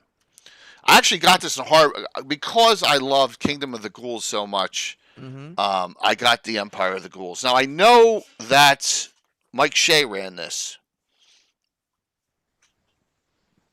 I think that's a great fit to put in GREYHAWK somewhere. Yeah. Yeah, absolutely. So here it is. So anyone run this? This is I've looked at it, so I 300 definitely some want pages. to read through it and then yeah. make my adaptation of it. Oh, put it yeah. Oh, somewhere that's cool. And run it. Yep. Yeah. So yep. Let's see if I know of any of these other names here. Check out the Ungern. They are right up your alley if you're looking for something different to throw at your players. In here? I may have to. Yeah, well, Lord Kalon, it's an advanced. So that was a 1E thing. So and it was Wolfgang wrote it. So he had to make a change. He couldn't call it Kingdom of the Ghouls, I guess, because it was But Yeah, it was a Dungeon. Wasn't it Dungeon magazine? Yep. Yeah, first. Yep. Yeah. Yep. So, yep. They like the basement. Oh, okay, cool. So, I would take a look at this. All right. And okay, aired. Got it. Monsters of Treasure aired. I'll take a look. Awesome. Here's another one. This one I got not that long ago because it was on sale, like 60% off. Oh, that was Cobalt Press. Mm-hmm. Greg, that's Cobalt Press. Yeah, that's actually Wolfgang's company. Yep, Cobalt Press. It doesn't say that on the top on the front. That's I weird. think it does somewhere. Yep. Yes. It should. All right. Well, go ahead. But all right. Sunhead. All right. This one I got it over I think near Christmas. Because it looked cool and had some great pictures in it. Now I gotta find where the frick. I know I downloaded it. Maybe not. Well, I got it in hard copy. Oh my god, my brain's off. I thought I had it in PDF as well. All right, and that's this Rise of the Drow. Oh yes, I got that in PDF. You got that? I got it when they ran the Kickstarter. I couldn't resist. So, Yeah, but I think it was originally for Pathfinder first edition. I think. Yeah.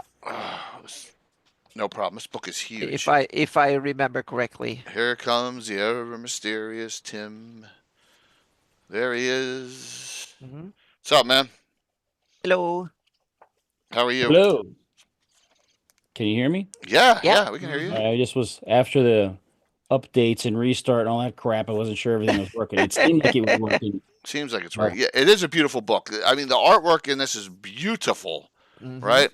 What's this? AAW Games, I think this one is. Yep. Mm-hmm. Adventure a Week, I think. Is it is. It's got stuff in here that you can fit into. If you want to, like, sorry, Malden, if you want to go and add on to your Underdark off of D1 through 3 or Night Below, this book is great. Mm-hmm. This has got a lot of variant creatures. Some you may know, like here, look, Dark Stalkers are even in here.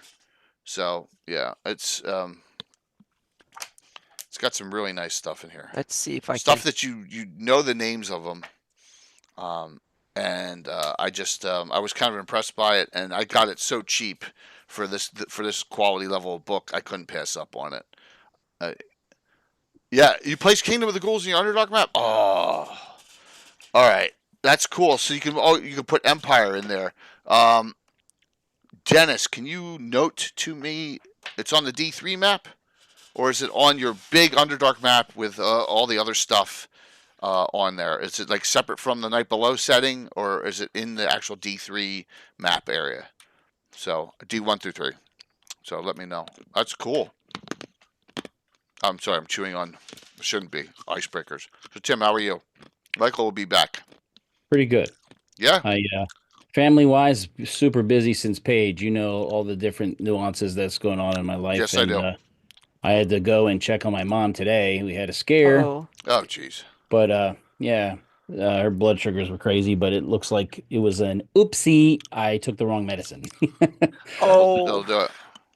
So luckily it's not something, she's recovering from something very serious. Luckily it's not complications of that. It's just an oopsie that was caught, mitigated, and we're all good now. Okay. Oh, that's Good to hear. wonderful.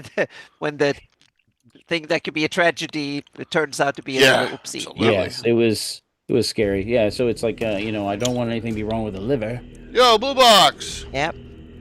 What's up, Rory and crew? How you doing? If any of you talked to John, please tell him I said hello. I haven't talked to him. I know he was Yeah. going to India, so I'm not sure if he's back. But thank you very much. Yeah. He's in Spur from the Herald Furnaces. That's it. Thanks for the raid there, Blue Box. It's great to see you. Hello. Yeah. Yeah. 4 fairies. giveaways tonight, everyone. 4. So sit tight for the 4 giveaways. We got some really good stuff going. We have 2 Troller Game GCs and 2 Frog Eye Game GCs. Frog Eyes are 15s, the Trollers are 10. So 4 total. And enjoy. So Fury 7 mentioned I have a son. Are you talking about that over my shoulder? Yeah, we We showed talked that about last it. stream. Yeah, we talked about that the other Yeah. day Mm-hmm. with somebody. I didn't realize Then your I have Uncle a Steve. sunshine. Wow. That's so cool. Yeah, it's Blue Box definitely missed them all. So, Tim, we're talking to independent publishers, and I gave you a lot of credit before you were on, saying you introduced me to Fortress Elendar, you introduced me to Dark Tower. Do you have your Thracia right there? Your original blue Thracia? I grab things that I have here, third-party stuff, Yep. and of course, There it is. There's your Fortress Elendar. Yep. Fortress Elendar. Yep. And then I got to say here, here's an independent publisher. Well, that's Will. Yeah, we're just showing Will stuff. Yeah, Absolutely. so I have this. Yeah. I also have the city somewhere too. Yep. Are we talking about stuff specific, or is it just show and tell time? We're just showing some stuff, from. Yeah. All right. What is that? Oh, it's a Harn. That's a Harn publication. Yeah. Castles of Horn. Good. Oh, I had nice. one that was. Yeah. I mean, when they do an area, Over. There you go. They do it up right. I mean, they do it up in detail, and then when you get the That's good. castles, let's see an example.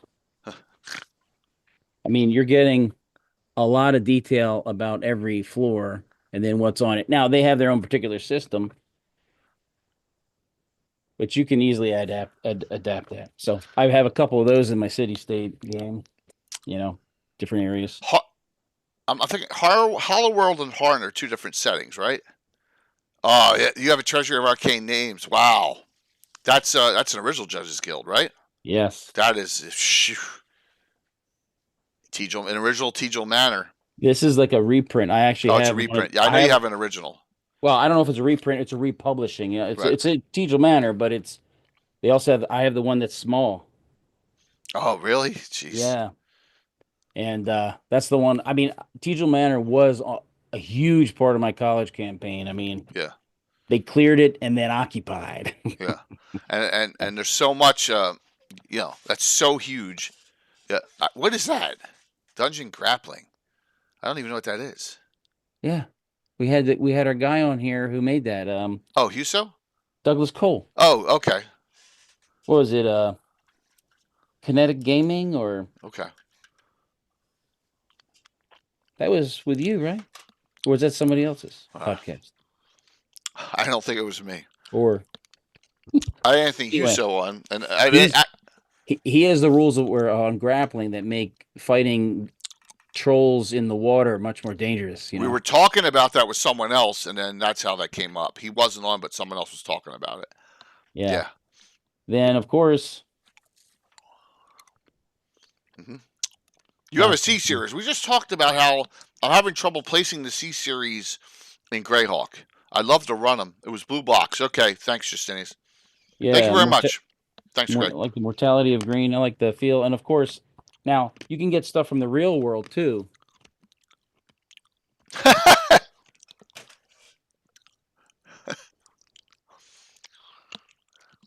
Circa 2000. You need a good name. You can find a bunch of names in here. Unbelievable. He's so funny. You need to what sort of officials do we need? Give you some ideas. Oh my gosh. I was just grabbing stuff off the shelf, so. No, it's good. It's good. So Yeah. let's share another. Here's the phone book. Really, I go onto that name site. It's all on blue background or whatever. I've used that too. Yeah, especially for elvish names. Yeah. For goblins. I also, and I forget who picked it out. I don't know if it was Eric or somebody else, Eric Mona or somebody else who had picked it out, that Sir Reginald's name is almost names I took from some of the original books, the people who have credit on the books. Oh, really? Yeah. Your Gaiac's book of names is good too. Yeah, absolutely. Yep. So if you want to go crazy on druids or outdoors, here's another one. I should wait for Michael to come back, but I love this. This is Glades of Death, another great Necromancer Games publication. I have that somewhere too. Yeah, that one you got recommended by me. Yes. Yeah, because it is so awesome. The effects on creatures, like you can make any creature ivy bound. Like here, I've used this lightning treants. That's fun. Yeah, quenching treants. There's a lot of bad treants in here, which is always good to throw against. Party and remember Scorpion Fly. Oh, nasty. Yeah. Tree Hound. Vampire Moss. Fun. I'm looking for. Here goes Ghoul Rot. That's right up your alley. Funny you should mention that. I was just researching different types of undead, and I have a rotting type that I got from a undisclosed source. So and what does that happen to be for? For what event is that? The year St. Jude's. Yes. Charity. Undead Tumults. There you go. Now here's Ivy Bound. This one's fun. Where you infest like creatures of ivy. Yeah. So I'm kind of I'm having trouble coming up with a name because part of me wants to use one of those funny names, but my naming convention for the underdogs has always been lyrics or titles from a Doors song. And I might have to. Weird Scenes Inside the Gold Mine. Oh, well, I'm saving that one. That has plans. I have plans for that one. As long as you don't use Backdoor Man. Took a face from the ancient gallery. Something's going to happen. I'm just saying, there's some trouble afoot. So much that I love Nancy Huso stuff. I got this Night Wolf in because I wanted to see it's really good. It's long. It's kind of a setting into its own. So I know he was on, but it's a great way stop somewhere in the middle of nowhere in Greyhawk. You could place this. I could see placing this outside Divers. I could see placing this in Grand March and Bissell. I think in a human land, I think it would be much better than a demi-human one. So, yep. Jay, I can talk about that. I've run it. Oh, you did? Good. Awesome, Greg. Good to hear. What is that called? The Night Wolf Inn. It's by Anthony Huso. He was on a couple months ago. You love it? All right, that's good to hear. What levels? You tell me what levels, Greg, you ran it for. So we know. Just so you know. Everyone. See what else I got here. Oh my gosh. Oh, I got one. I got the 3rd edition. I got the 3rd and the look at all this. Jim Ward. Oh, I got all the Jim Ward ones too. They're so crazy. All the Gaxmores. All right. So, variable clause in between adventure stuff. Mostly mid-level. Got it.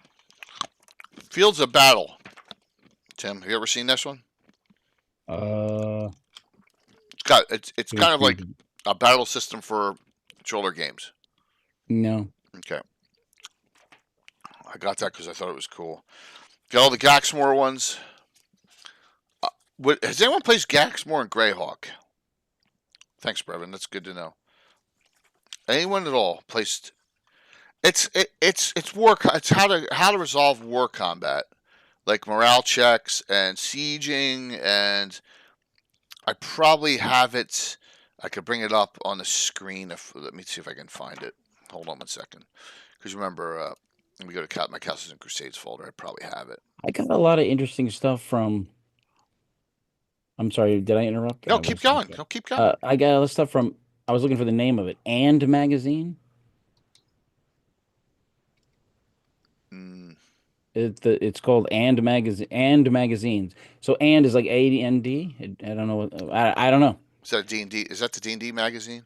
And yeah, and-mag.com, Huh. and it's I've used some of the magic items out of there. They have a whole list of additional spells, Yeah, don't have a that. lot of druid ones that I opened up for Prometheus and the underdogs. So he Oh, has an cool. alternative druid list of spells to choose from.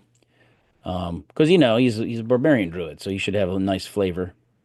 Um, and then Footprints magazine from Yeah, we have. I have a lot of I've used, footprints. In fact, I ran some footprints adventures way back in the day, as well.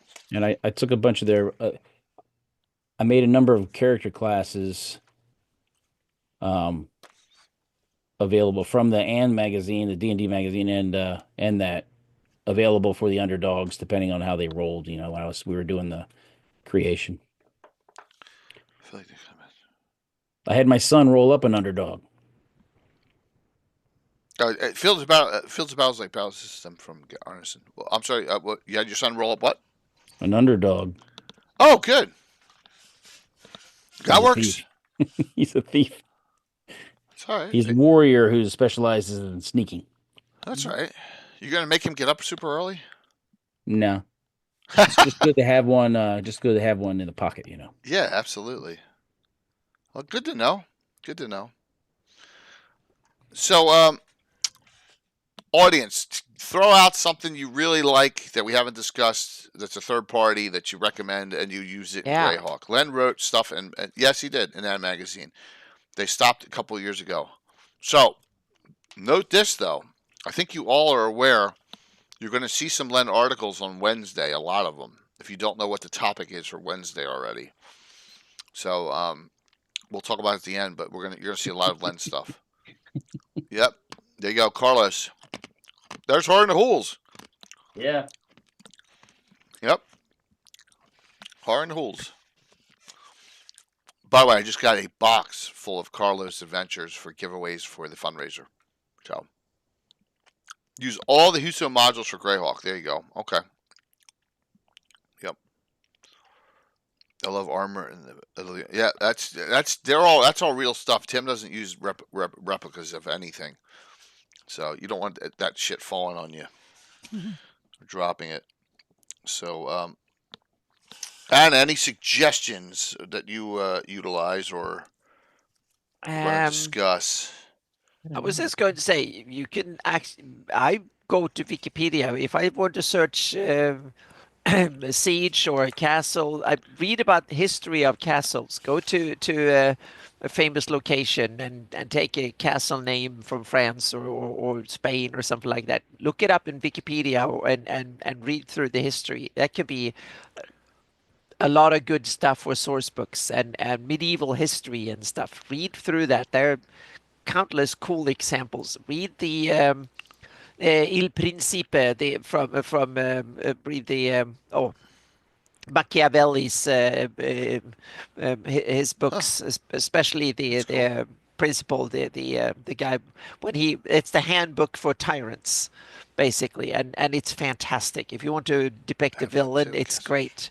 There's stuff like that is really I think really good motivational fodder for any DM to do it. You get into the feel for, because it's basically written in the late medieval, early Renaissance period. So that's when Machiavelli wrote it. So it's the medieval mindset. It's very much a fantasy villain mindset, and it was written as, I guess, a mixture of a handbook or like as a political consultant from the Renaissance to so half of it is like a advice to a ruler, and the other half is a bit satire, I think.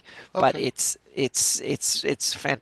really well. So when to apply mercenaries, where to put up your castle, when to be benevolent and when to be brutal and stuff like that. It's really. It's fun. It's fun written. It's medieval. There are jokes in it too. So it's and it's brutal and it's a different mindset from 500 years ago. So it's and it's available for free. You can download it in Internet Archive, so it's long since, so you don't need to pay for it. It's available in PDF. There's probably multiple versions of it, so and translations and stuff. So yeah. So that one I can definitely recommend. I need to read it again. It's not that many, Hey, it's like Chuck. 60, 80 pages or something like that. So I know depending you're- on, yeah. Cool. hmm Awesome. I really recommend it. Yep. Castles and Keeps. Oh, Masterwork map. Yeah. yeah. Dark And Keep- another. Oh, sorry. Is that No, real? go Are ahead. those real castles? No. Okay. Huh. Go ahead, Anna. I'm sorry I interrupted. No. There is Pathfinder 1 have a number of books. One that I really like is Ultimate Campaigns from Pathfinder 1. Pathfinder 1. You can probably get it real cheap at Paizo's website as a PDF for $5 or something. It's a great book, or you can probably pick it up secondhand on for print for not that. I really like it. It has a lot of, if you want to build a cool campaign where you want to world build and stuff, it's a great book. It's some of the best one going, and it's D&D third edition rules, so to speak. But you can figure out how kingdom works, how economy works, how all sorts of cool things work, organizations and stuff like that. Fancy. How could a fantasy city or a town work and works and stuff like that? What the role of temples, of watches and various other things, guilds and stuff like that. It's built in there with rules. If you want to, you can either do it just for flavor, or you can dig into the crunch and use that too if you want to. Yeah, people are giving a lot of suggestions. I've never even looked at any of this stuff. Mm-hmm. Yeah. It just shows how much is out there, you know? Yep. Mm-hmm. Yeah, there you go. It's a Roll Aids. We were talking about Roll Yep. Aids. Yeah. That's Yep. an old publication, man. Yep. Yep. Another one from the Paizo from the Pathfinder 1 is Ultimate Intrigue and Ultimate Factions. Those are the same vein of world building stuff. And another one that you can probably get from Trollord is the Gygax world building series we've mentioned a few of them. There's like a whole series of them. I bought a couple of new ones from Trollord that came out just the other day. The Storyteller's Dictionary and the World Builder's Dictionary for $10 each. There were PDFs from Trollord games. They were on sale at the moment, and they're great. They're just a bunch of really cool terms. But if you want to know what cool terms, and it's great because you can name things and you can understand a lot of things. It explains all these kind of weird medieval stuff, like There's also And a Black Dog Potter says, "Can you repeat the Paizo proc you just mentioned? I missed the title." Ultimate fun- Campaigns have fun, is Rob. I the know best you're ones, right. and then Ultimate Factions and Ultimate Intrigue are two other ones. Yeah. So, Michael, I found some of the stuff that I wanted to talk about from last when I was looking through the folder. It's just like, I think his background is more appropriate for Aftermath. It's cool. Yeah. yeah. My Are we ever going to see favorite video game ever. Are we ever going to see Richardson again there, Tim? Perhaps, depending on how deep we want to go. Yeah, deep. That was great back in the day, man. I had fun with that stuff. Hey, darling, some of my favorite books are on random roll tables for generating tower. Sometimes you just need that stuff. Mm-hmm. Yeah, the can't just came back out, Brevin. I have it. I have it somewhere here. All that stuff just I think it's downstairs. All the new stuff. I'm getting overwhelmed with books. I gotta really organize everything else. It's definitely good to have stuff like that, darling, on the fly, so you can boom pop stuff up, and just go with it. Here are the three. So these two, I believe, were missing in action for a decade, and then you guys found them. Here they go. Demon Hearts. Mm. Okay. And Yeah. then the other Yeah, one's they were. the Eamonville Incursion, I believe, was the other one. Yeah, that sounds right. Yeah. I did get to tune in on the road, so it was neat hearing the conversations going on while I was gone. No, it's all good. appreciate that. Those are, yeah, and you see they can say first printing. So Anthony Pryor wrote Damon Hart, which is really crazy. Too bad we just had him, we didn't have him that long ago. No. So, yeah. Have one again. Oh, I do have Frank Menser on in a week and a half, 2 weeks, right? Oh no, I Yeah. know you're scheduled far out, so whenever you I want try. So here's another one. If you really want to torture yourself, let's just Oh. fight the god for Frog God games. Ah. Yeah. Yes. That's going to be in Skeeter Green. So, yep, Skeeter wrote that just basically so that he could smash the giant miniature onto the table and kill all the characters at once. Right. At the end. That is the miniature I still haven't gotten a hold of. I know. I've looked for you. Yeah, I know. I remember you asking me and Zach about it. It was only like a limited run of 200 of them. Mm-hmm. Yeah, it's probably gonna be hard to get a hold of. And now it costs more than $200 Probably. a piece to buy it. Probably, yeah. Probably. I was Yeah. hoping someone would make a 3D print of it. Yeah, it looks I- fun. Yeah. I did look at that because near the city state there is a swamp, and there's something in it that's really is worshipped. So Do you have this, Tim? yeah, All right, because if you didn't, okay. Speaking of swamp, Tim. Yeah, it's not yeah. that long. Speaking of swamps, So this Tuesday, so it's Zine Quest on Kickstarter this month, and we're going to be launching ours on Tuesday. Our series is going to be called Arden's Adventures and Arden's Notebook. The Arden's Adventure is the issue 1 has Against Sathaga in it 4 Old School Essentials. It's in an Old School Essentials pair of zines.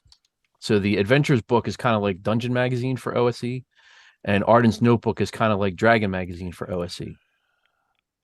And in issue 1, Cool. there is a swamp article written by the ever mysterious Tim. Tim is being published for the first time? I believe so. Wow. yeah. Kudos, dude. Thank you. That is great, man. It's Yep, about so, and then, swamps. yeah. You're not ripping anyone's feet off. Whipping them off. Well, it's pretty graphic of what can happen when you're in a swamp for too long. It's kind of like a side effect, I guess. Not so much. Oh, gosh. I should have known. Well, I should have known. I wasn't in there too long, but I did have some side effects when I was in the Oh, my swamp. God. I'm just glad I can't find much. I didn't have to edit that one. Yeah, Tim. Yes, I can't believe I can't find the monstrosities. I know I had it. I know you gave me all of those, and I can't. I know. So I was going to bring it up, but yeah. No, I'm looking forward to seeing how this does on Kickstarter. So it launches on the Oh, that's cool. 4th, and I think runs through the 25th. Dangle bits right off. Okay. TMI. Yeah, it's too much information. All right, let's see what else I got here in the Frog God realm. So I gotta read into this Chaos Rising. The original Chaos Rising, you fight. It's Dweeblix, and it's a mega adventure. Yeah. So it's not Tim's Dweeblix. It is the other Dweeblix, and there's a lot of other. This one appears to have much smaller print in it, but I don't think it's as long, which is good actually. I don't want it to be too long. So we'll take a look and see if I can. What levels is this for? Yeah, soft covers usually run 28 to 32 pages. Yeah, but I'll have to take a look. I got to take a look because I ran that with the Iron Brigade group. Dweeblix sounds like a more. Yeah, it was a mess. It was tough. It was tough. I think we ran that. We had to run that one for 4 months. It was a long adventure. That's the one that Alan always goes, my character's not evil, but there was an army there stalking out the place because they want what's inside. And they have access to a couple wells, and his gnome illusionist thief goes around and poisons all the wells. And he goes, well, that's not evil. I said, but well, it depends on the laws of land warfare, doesn't it? And if there's no, you're fighting an army. Right, but you're also going to kill natural wildlife and all the other stuff too. Well, it's casualties of war, collateral damage, fog of war. Yeah, it's a deep. Compare it to the Middle Ages. Yeah, exactly. It does, doesn't it? Yes. But for another time on that discussion, because I always lose out on those discussions. How did he poison a well too? Because the it would be so diluted after a time. Alchemy jug, dude. You're thinking too realistically now. You're in the Anna world. You're thinking, well, everything's gotta make sense. Welcome to the club. Yeah. This is D&D. I've been here for a while. Yeah, leave a dead cow on the well. Yeah, yeah, exactly. Well, I would have made it where the alchemy jug doesn't pour unless you're there holding it. So, darling, you're going to be very proud of Coco because we got this new. I'll talk about this in announcements. We have a couple new players that are going to be playing Saturday in a game, and she's got a new character who's a barbarian, a female barbarian from the Frost Barbarians. Yes, yeah, it's going to be Old as ice. Yep, absolutely going to be a blast. So it reminds me of Molly Hatchet a little bit, but Molly is a fighter. So it'll be a little different, but it'll be a blast. So Wells in Kensington. Yeah, well, they're all poisoned there, aren't they? Yes. What else I got? I think I went through all this. Well, sometimes good people can do bad things when they're afraid. I love this book, Monstrosities. It's got a lot of old monsters in it. It's OSR, the one I got, and I know we gave it away a couple times. Wow, it's a pretty thick book. It is. It'll stop a bullet, especially hardcover. It's over 575 pages. Yep, and it's not that expensive to get in PDF on drive-through. Got a lot of you'll know a lot of standard monsters are rewritten in OSR, but it's got a lot of new ones. This is the elemental skeletons that are in here that Michael's son wrote. Right, and I used them against the group, and Alan hated them so much that I use them as much as I can now. In the future, he just hated that they were like, I could get only a copy of the PDF. We were sold out a hard copy, but Michael can custom print them, I think, right? They're on. Let me go check. Yeah, I mean they're available on drive-through. Right. Print on demand? Yes. Yep. You can get them on print on demand, Greg, on drive-through. Yep. So fun things. I'm on my wrong browser. I'm not signed in on that one. Here we go. That's okay. No spells, just brute force. That's exactly right. Yeah, the hardcover is $44.99. The soft cover is $37.49, and the PDF is $24.99. This is the soft cover. Yep. Thanks, Wayne. All right, so questions from the audience and comments from anyone here on other ideas and other relating to GREYHAWK and other things. I say find a spot that makes sense in your game, especially for an adventure. Place it, maybe think about it a little bit, and then let it run, because it's just like bad TV editing. It can go away. How many of us have done that? You've run an adventure and you're like, I wasn't too thrilled about that. Well, it happened, but it's not there. We've all done that. For my son's game, he's traveling. He's delivering messages for people, and he takes them on a boat, and the boat goes up rivers and drops at certain places. He does his job, and then we need help over here. So then they can go do something different. That's one of the parties can do that. Absolutely. I only play stuff that's really vital to the campaign setting. So. The other one, the other group, the other party is in Lendor Island. Oh, Lendor, okay. Yeah, they're about to leave. They have one more thing to do if they really want to do it.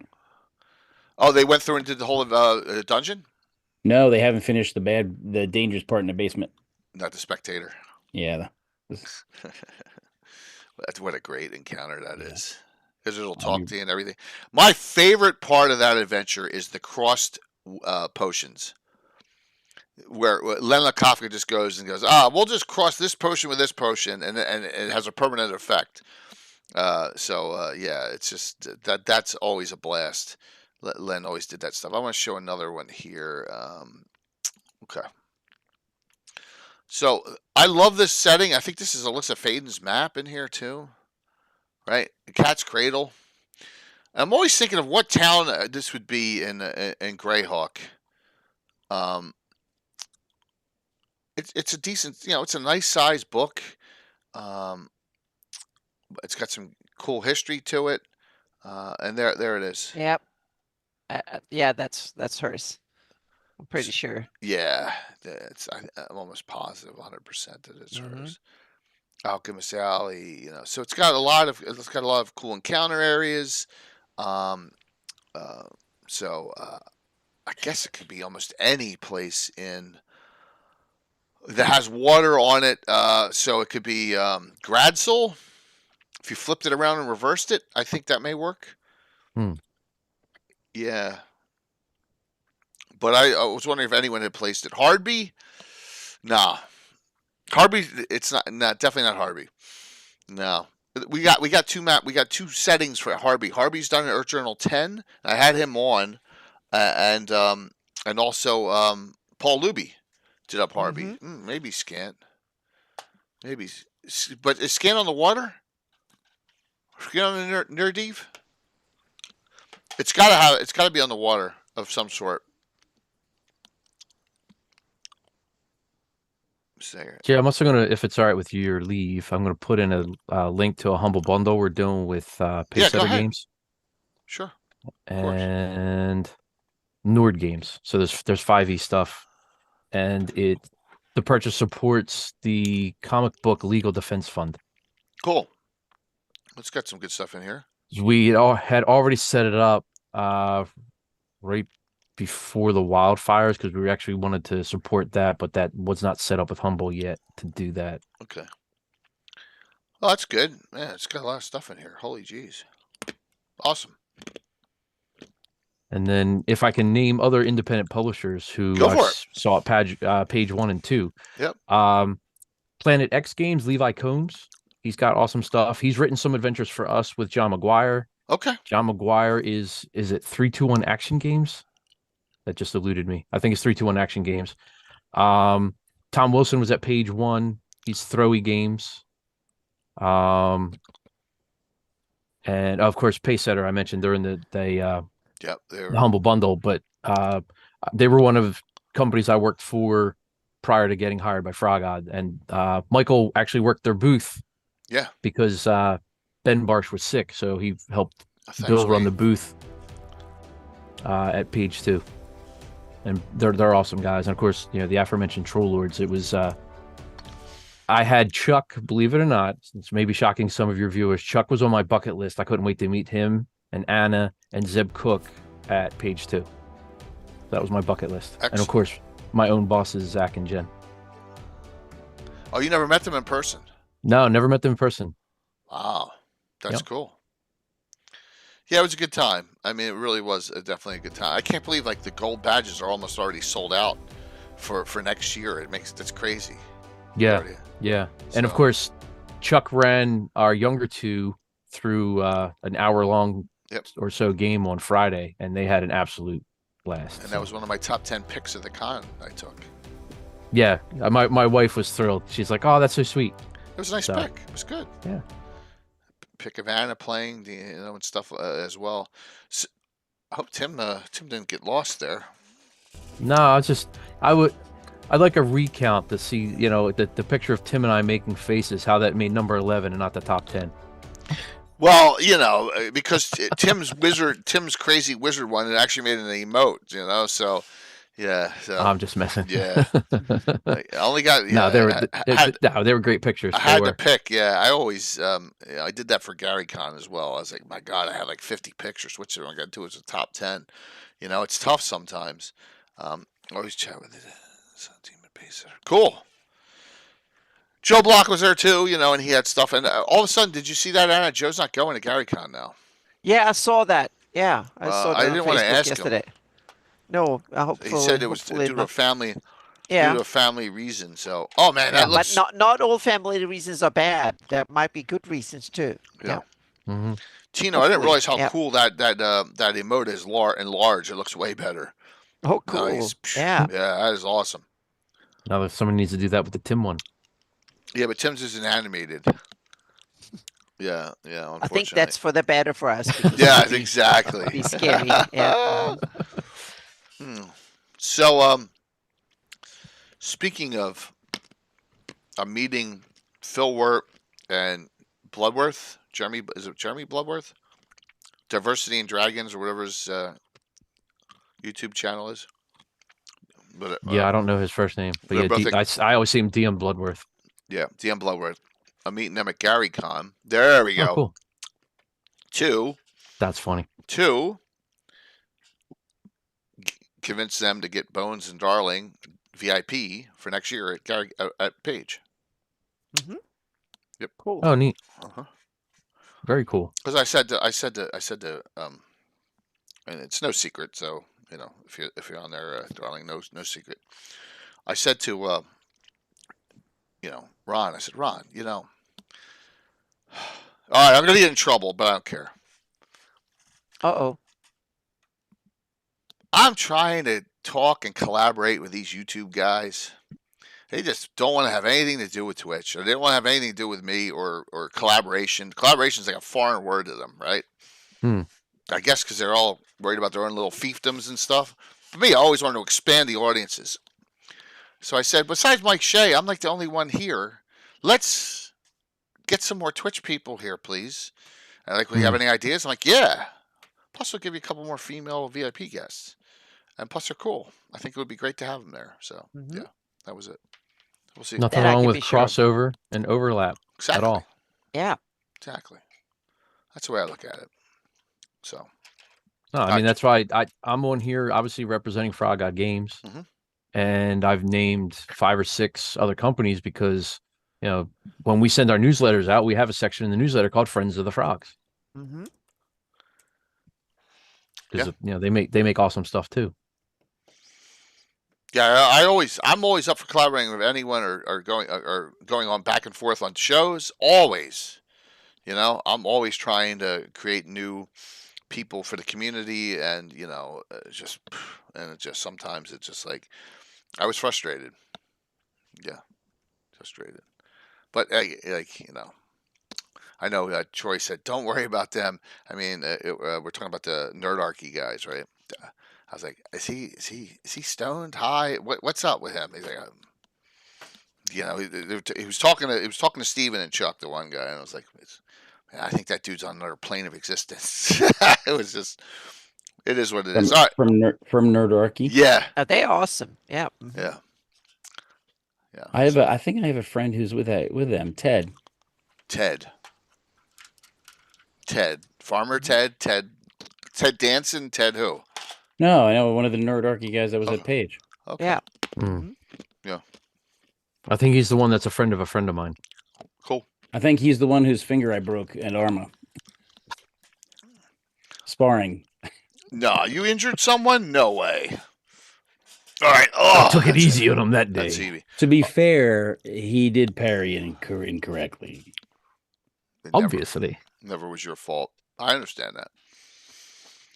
He So, didn't wear his +5 gauntlets. Yeah. Yeah. Well, he didn't wear the appropriate gloves, and he knew right away. He's like, "Well, this was the dumbest thing. I should have put my glove." He had the wrong gloves on. What were you attacking with?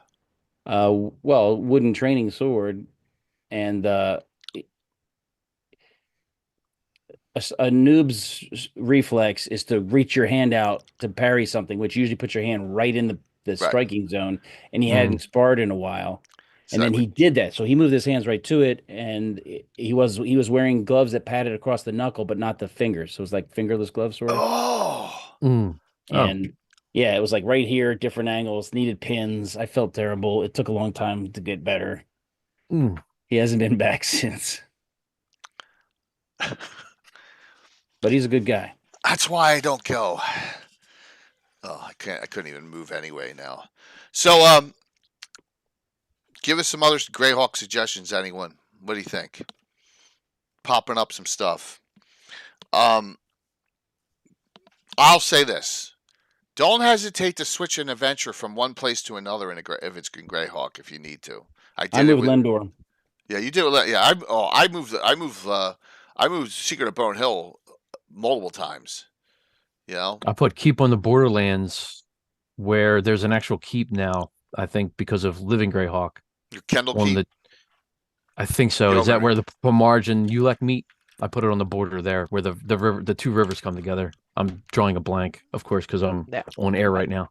Sorry. But Keep on the Borderlands is barely set in GREYHAWK in the first place. It was the Right. follow-up one that was set and mentioned in GREYHAWK. So that one you can definitely set almost anywhere in GREYHAWK that you need, so to speak. Yeah, I never checked that out. The Diablo campaign setting.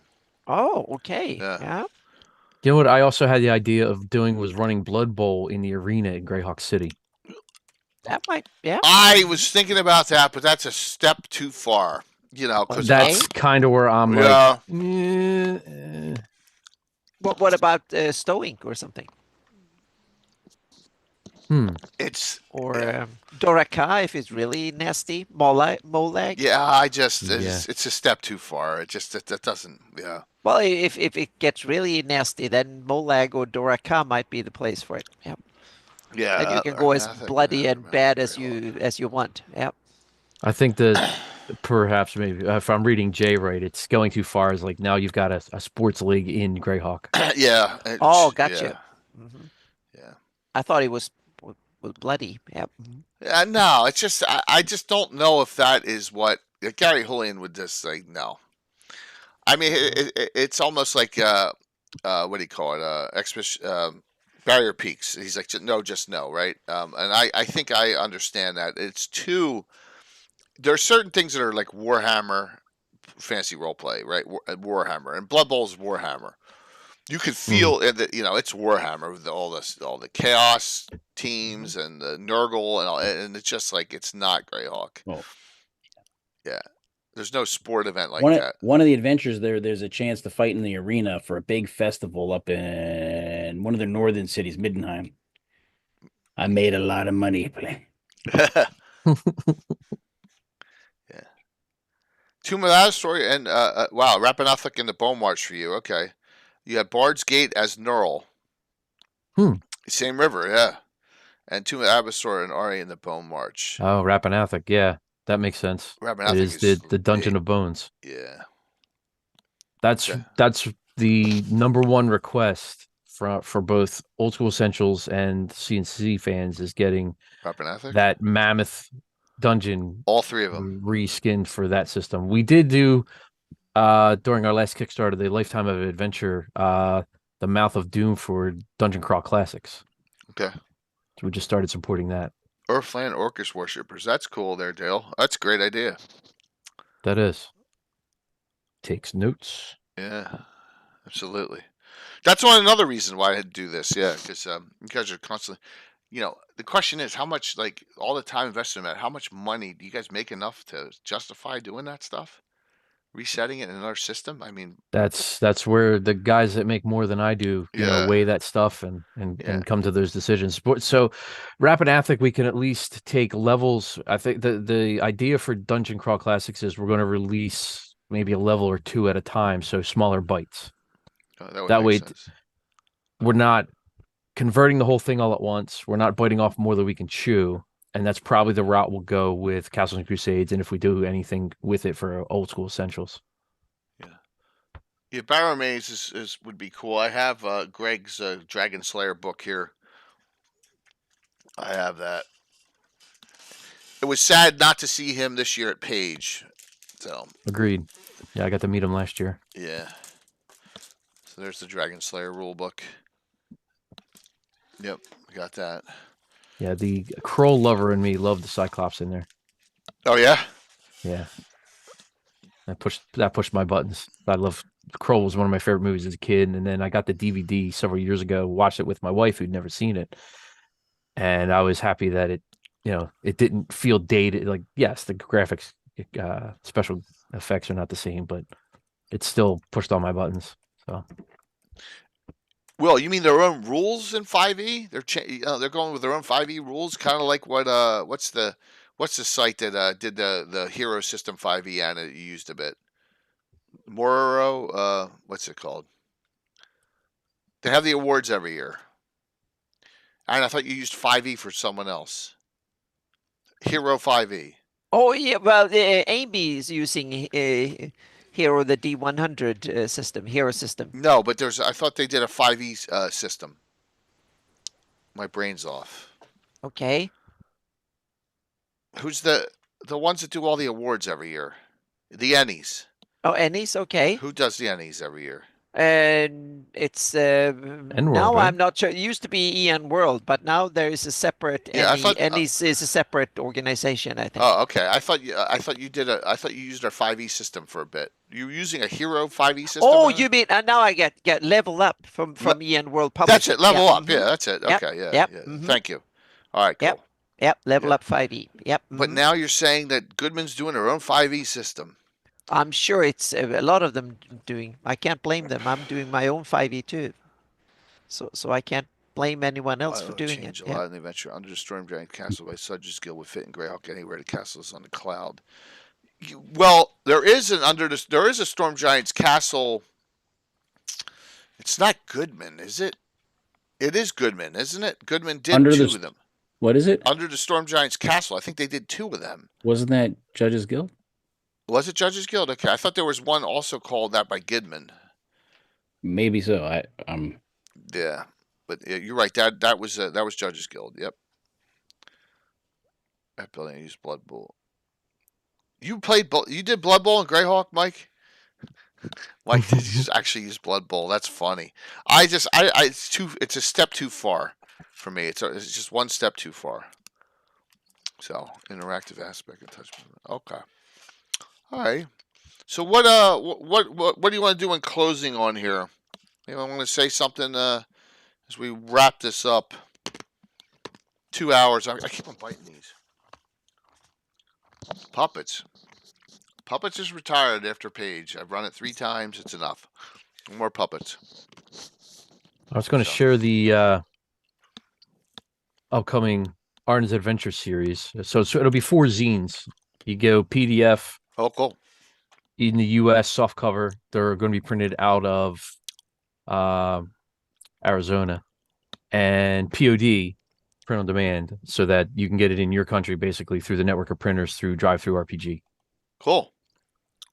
So, and then, like I said earlier, Tim's article will appear in issue 1 of Arden's Notebook. Wow, Tim, man, you're coming up in the world. That's awesome. Yeah. All right, so I got I just did the alert for that. Very cool. That is nice. Excellent. And we got anything else fun going on there at Frog Gun? Thanks for really coming on today, man. I really appreciate it.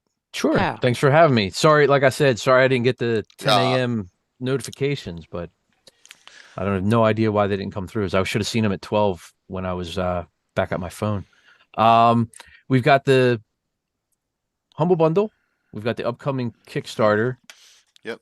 And other things behind the scenes. Like I can't wait because I know you asked me about it. I swear I sent you the art we had for it for the Stoneheart Valley trilogy. So Wizard's Amulet, Crucible Freya, and Tomb of Abastor trilogy. And we haven't decided if we're going to break them up or do them in one book like we did for Swords and Wizardry and Pathfinder with me. But that's on the horizon. So I'm looking forward to that. They're all great classics. So they're not tied in. They're not tied in the past. You guys are now going to tie them together, correct? They were kind of tied. Well, Wizard's Amulet kind of leads right into Crucible Freya. But not Crucible Tomb Freya. of Abastor doesn't necessarily. Right, okay. It can, but it doesn't have to. It's more about because it's in the same location.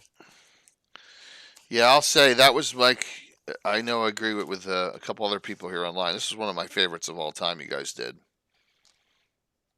I mean, I really love this one. Which one's Tomb that? of Abastor. Yeah. Yep, that's one we get asked for conversions, and then obviously Rappanathic. Because there's actual Temple of the Frog in this one. Mm-hmm. I need a Temple of the Toad. Just it's the same, man. Just take, It is not the same. Take frog and change the name to Toad, dude. You could write it and submit it.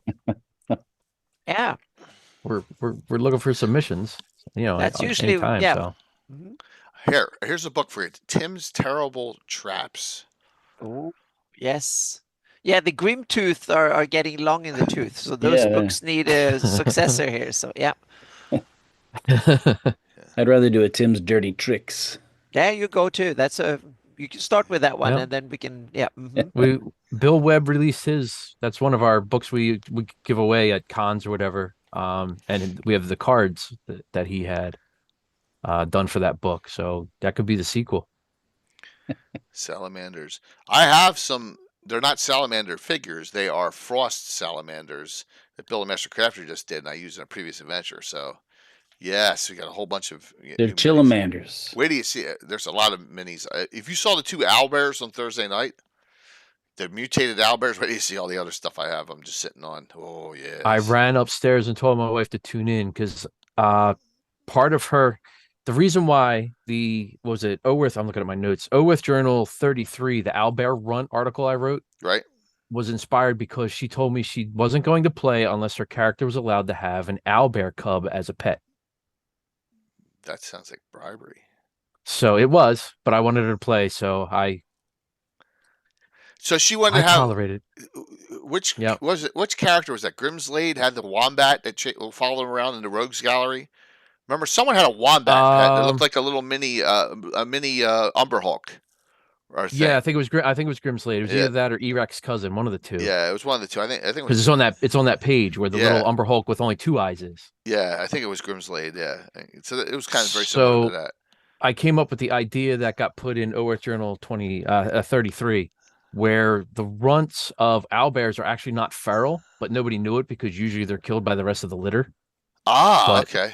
But in the rare case that a runt is saved or survives, they're not feral, and so her quest is to figure out why that is and if they can basically create non-feral owlbears somehow. So she's taking it to her plan is to take it to Celine eventually and get it, see if the elves have any history.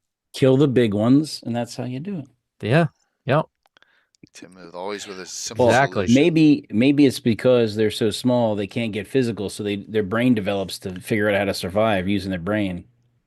Oh, which leads me into Baby Bestiary and Metal Weave games have the 5e Baby Bestiary on how to bring the babies of different animals into your 5e games as companions. So they were obviously one of them had a subscription to Oworth Journal and saw my article. Nice.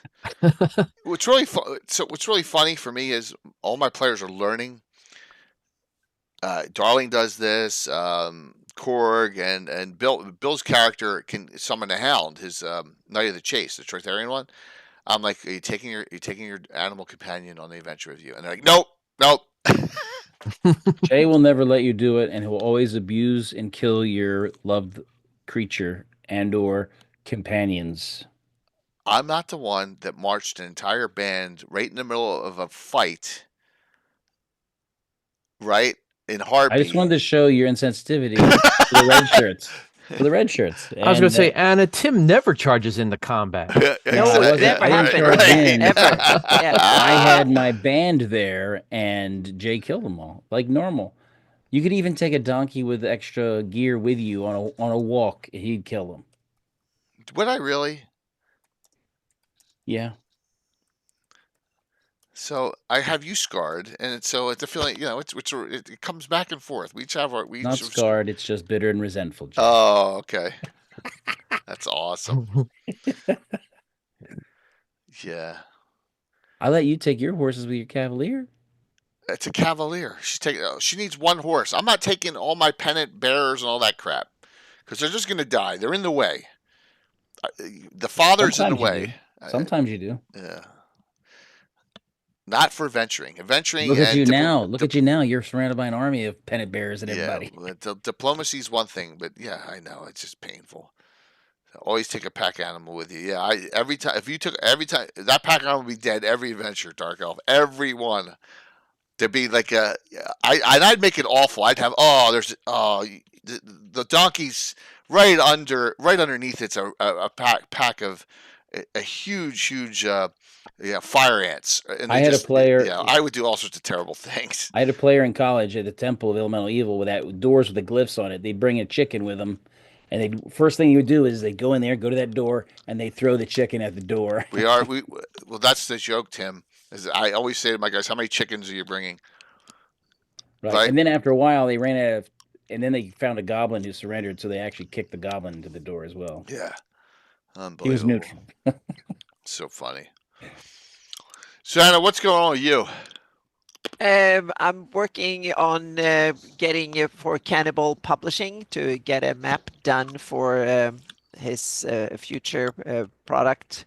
That's the thing I've been working on for that taken most of the time since I got back from Page, and it looks really good. Awesome. And it's set in GREYHAWK, so it will be part of the GREYHAWK map. It's part of in Cairn Hills, so I've been mapping some of that part too, and I got a new updated version of World Machine, so life is good. Yeah, it's coming, and the GIS maps. Let me post the link in to my Patreon. You can download all the digital 1 to 2 million series of that. That's the first GIS based series.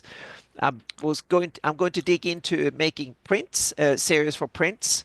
We'll see how long it takes, because I realize it's a heck of a lot of job to set up a series. Once it's set up, you can basically map the setting using the same setup, because you basically make a template what the map should look like, and then you can use the data. The data is already in there. Now I just need to set up a new template depending on the size of the fonts and all of that stuff. So next is to do a series of prints, or like a map for printing, so that you can print them at Noble Dwarf and stuff like that. So, and you can download PDFs that are and JPEGs that are suitable for prints. And then there's a bunch of heraldry that I'm working on as well. So yeah, but now it's a little bit of an in between. I posted almost daily or 3-4 times a week to get that series of digital maps out. Now it's a bit like it will probably be more posting like once a week for a little bit with stuff, because now I'm in getting more digging into the basics again. And then comes the next period once I have things set up to get it published, so to speak. But I'm so pleased with the new versions of software, because now I can work in 32K, 32,000 pixels in one go without tiling, which is fantastic. So that brings up a lot of cool possibilities. So my computers will run hot for months now, rendering all this. And getting it done, so to speak. So it's it's coming. But so you can download all the first GIS map. There will be a legend coming out for that map too fairly soon. So yeah. Very cool. Yeah, and there will be a mapping. I will sit and work on Friday again as usual from 6 to 8 p.m. Pacific on my channel. Jim, what you got going on, man? Well, we have the underdogs hitting the undead on the 22nd. 8 a.m. Kicking off day 3. Yeah. I'm writing another article for Frog God. Good. If they accept it. Looking forward to it. That should go in issue 3 or 4. Are we allowed to talk about the topic? Go ahead. City adventuring, the city environment. Good. So cool. That's about it. That's enough. And the next city state game is simmering. Well, here's the thing. I'm going to be after GaryCon. Right after GaryCon, I get my first hip done. So I may be limited to sitting in this damn seat or sitting up in the high chair I have to sit in, and not being able to do that stuff in the basement. So, man, if you're able to DM stuff, that would be good.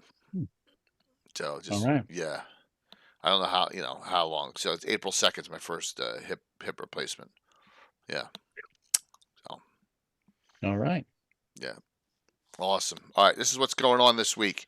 I thought it was going to be a quiet week, and then I got with the playmat who was on in the DM's roundtable. I'm like, hey, well, let's set the date up for. I know you guys want to play an old school game. Let's set a date up for sometime in February or March. Well, guess what? The only one that works is this Saturday. And I'm like, oh my god, that's this Saturday. I mean, yeah. So I'm scrambling like usual. Thank you, Brevin. Yeah. 3 major surgeries in a year is a lot, but I got to do it. I got one more that has not confirmed yet, so I'm waiting for that confirmation. Jillian Foxglove, the cosplayer and playmat, they're actually married if you don't know that, but they just recently got married, and Coco is filling in on here too because I want one person who knows my style so that she can say, oh, this is all normal. Right? So you talk him off the ledge. Yes, exactly. She's got the barbarian. It's really gross too with the name she gave it. So, and I had nothing to do with it. So I'm going to save that for Wednesday night. So this is so Legends and Lore is an hour late. Going to start Legends and Lore at 8. This is at 7 on Wednesday night. We couldn't get Monday night working, so we're going to do the session 0 for this to get I already got one character done. Get their characters done, discussed Wednesday night at 7. And then we're going to jump in starting at 8 with this topic, which I kind of came up with on my own. And that is, we haven't ever talked about the 6 Gygax magazines that came out. Yeah. Good one. All right. Yeah. And I put a message in, and I noticed that the editor was the same person, Jason Elliott, Jayson Elliott, and then I reached out to him. I'm gonna have to spring real quick. Tim, see you, man. I'll see you. It was great seeing you Have a good guys. one. Everyone, have a good one. See ya. Have a good one, dude. Yep. Please talk amongst yourselves. Yeah. So Jason Elliott, he was really excited to come on, so he'll be on Wednesday night. Oh, cool. Yep. Yeah, he's with Solarian Games. Is he with Solarian Games now? Okay. Yeah, they make the new top secret game. Jayson. Okay. Okay, there's Yep. 2 different Jason Elliott's. Yeah, I saw him I didn't get to talk to him it's funny, I saw him at Page 2. Yep. And I saw him at ShireCon 2023, which I think was ShireCon 5. But I didn't get to talk to him in either instance. But I didn't even realize he was at Page until I started doing the research for this. Okay. yeah, I think he was 2-3 booths down from me. But the few Uh-huh. times I went that way, he wasn't there when I went All by. right. Okay. So is the Gygax mag coming out again? Not that I'm aware of. No, but then I don't again- think so. But Yeah, but but- it would be cool though. It would be awesome if that could happen. There are If 6. I may, Go for it. the hope is that because Trollord is able to do Mhm. Gygax stuff again. Yeah. And I don't know that that they'll get the band back together and do an issue 7 or anything like that, but it'd be cool if they were able to do 1 through 6 at least in PDF. If it's not, I don't know that it's available now, but if they could at least get it out there to sell in PDF, that'd be great. So all I'm going to say is I know they're on eBay. That Gygax 6 is goes for crazy amounts of money. Yeah, Mhm. I think I have It's the so first rare. 2 or 3 or whatever it was. I have think, 1 through 4 in hard copy, and I have all of them in Yeah, PDF. I had a couple. Yeah, there is somewhere yeah. in some up here. Yeah, because I bought them when they came out. guess- They were And first. Same guess here. what? Leonard I've got all Lecoq, 6. Then they kind Kafka's of in them. then they got into Yep. issues and So you get stuff. to see So some yeah. Leonard articles you've never seen before. Yeah, that are in here. So yeah, this will be cool, and we're going to go over this on starting at 8:00 with him on Wednesday night. All right, and then I'll have a game Thursday, which I haven't even started setting up for, prepping for. I'm going out with all my RCA buddies Tuesday night, so I can't do the terrain setup on Tuesdays. I got to do that tomorrow. You can see it's a busy week. I'm just whining, just busy. And then there'll be a Gabbin next week. There won't be a Gabbin on Sunday. There's no Gabbin because of the Super Bowl. So you better dude. When am I gonna get started, man? And then yeah, that's the problem. That's always runs into. And then I loved gaming with Bill at Anna's table. I guess, and at your table. He's a hoot. it's awesome. Yeah, it was so much fun to have you and to run the game at Page. That was so much fun. Now I feel like really energized to run at GaryCon and FutureCon. So yeah. Mm-hmm. I felt bad. Awesome. I felt bad too, because now that Tony and Jeremy are coming, I'm like, oh my god, I got way too many players for Ed's game. Yeah. And then I looked, and you're DMing at the same time. so I don't have to worry about you. You don't have to worry about me. Meaning, if you have someone else, meaning I play enough in your games anyway. You are so- DMing your Shieldlands game at the same Yeah. time. Mm-hmm. I'm like, well, there goes that. Yep. So But- we'll see. Yep. Mm-hmm. Yeah. So I got that I need to worked. prep for that. Yep. Yeah. So Frank Menser 2 weeks from today. All right. Cool. On 7 o'clock. That will be good. Yep. Yep. Have him on. Yep. He looked happy and in his element at Page, so that's great. I want to just find out like how it went with Temple of Elemental Evil. That's what I want to know. Mm-hmm. That's my number one question is the details surrounding like the ideas and changes and stuff. That's what I really want to know. Yeah. You know, he's got his name on that under Gary, so it's got to be something pretty big there. Game right before you guys for Tower of Gygax. I game right before you guys for Tower of Gygax. Oh, are you talking about? Are you talking about the day I DM at Tower of Gygax? Will, you're doing it right before me? Is that what you're saying? Because Curtis is on. I'm not supposed to say anything. Yeah, Bill. You mean Josh you is get on to and meet- Curtis is on. We can't say those times. We're not allowed to. Yep. So Yep. And Bill, you get to meet Carl Spackler-Leaf. Yep. Mm-hmm. Yes, Carl Spackler-Leaf himself. All right, so let's do the giveaways here. Yeah, I know. Kelsey Dion and I are exact same time, which is kind of cool. I was talking to her page. She's like, I have no idea what I'm going to do. Yeah, I don't know who is running the other just- table when I'm running. But we'll just see. kid- Yep. You want to kill everyone. This is about killing everyone. So I said, I got this down. Bill's making custom minis up for it for me. All right, so here we go. Are they just body parts? No. They're Yeah, that really might good. be. It's like mash up body parts really good everywhere, minis. splattered everywhere. It's like It's yeah, awesome mhm. stuff. All right, so here we go. Let's do the giveaway here. 4 of them. You got to tell me right off the bat. Do you want a Troll Lord or there's 2 Troll Lords, 2 Frog Gods? All right, I got to know. Closing it out. First winner, Jin Watzim. Wow. Let's see if that person is on. Jin Watzim. Wow. Is not I on. got I do not. some cool. My Tower of Gygax game. I got some cool people signed up for that one. Wow. Now I'm like. Oh yeah, that's right. That's right. Platinum is already. Mhm. How did they wait a minute? How did they sign up for you? They don't know you're there. I don't know. They signed up for it. Hmm. I'm like, uh-oh.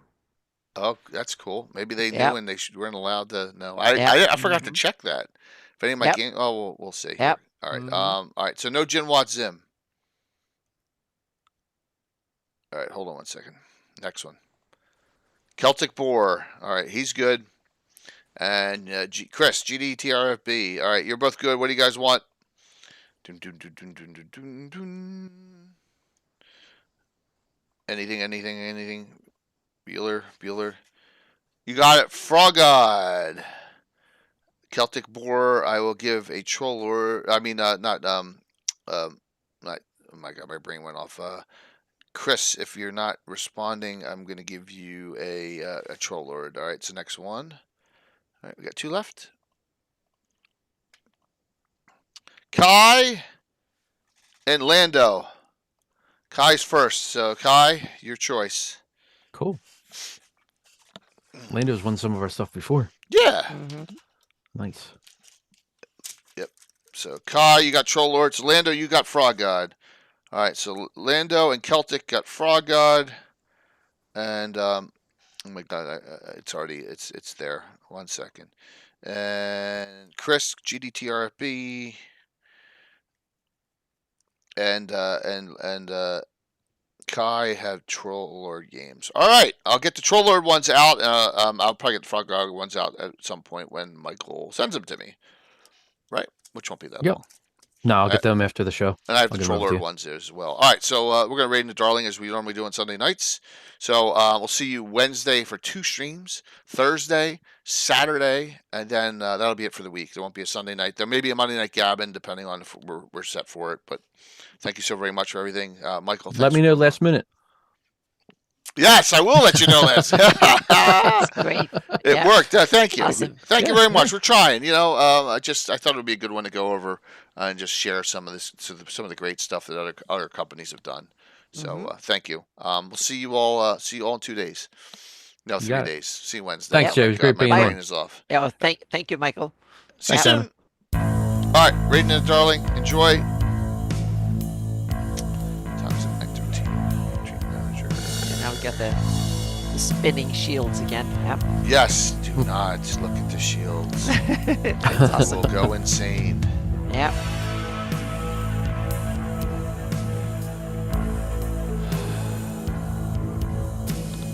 We're doing a 5.5 hour render and it's 76% and it looks good. So yeah. That's awesome. No errors. Yep. All right, got another 85 going in. That's all. That's fantastic. 5, 4, 3, 2, 1. See you Wednesday night. 87. That's a good number. Yep. Yep. Cool. A lot of them Very are good. duplicates. The duplicates don't count because if they're already in Oh. their stream. Yeah. Okay. Yep. So that's why you don't see. Hold on 1 second.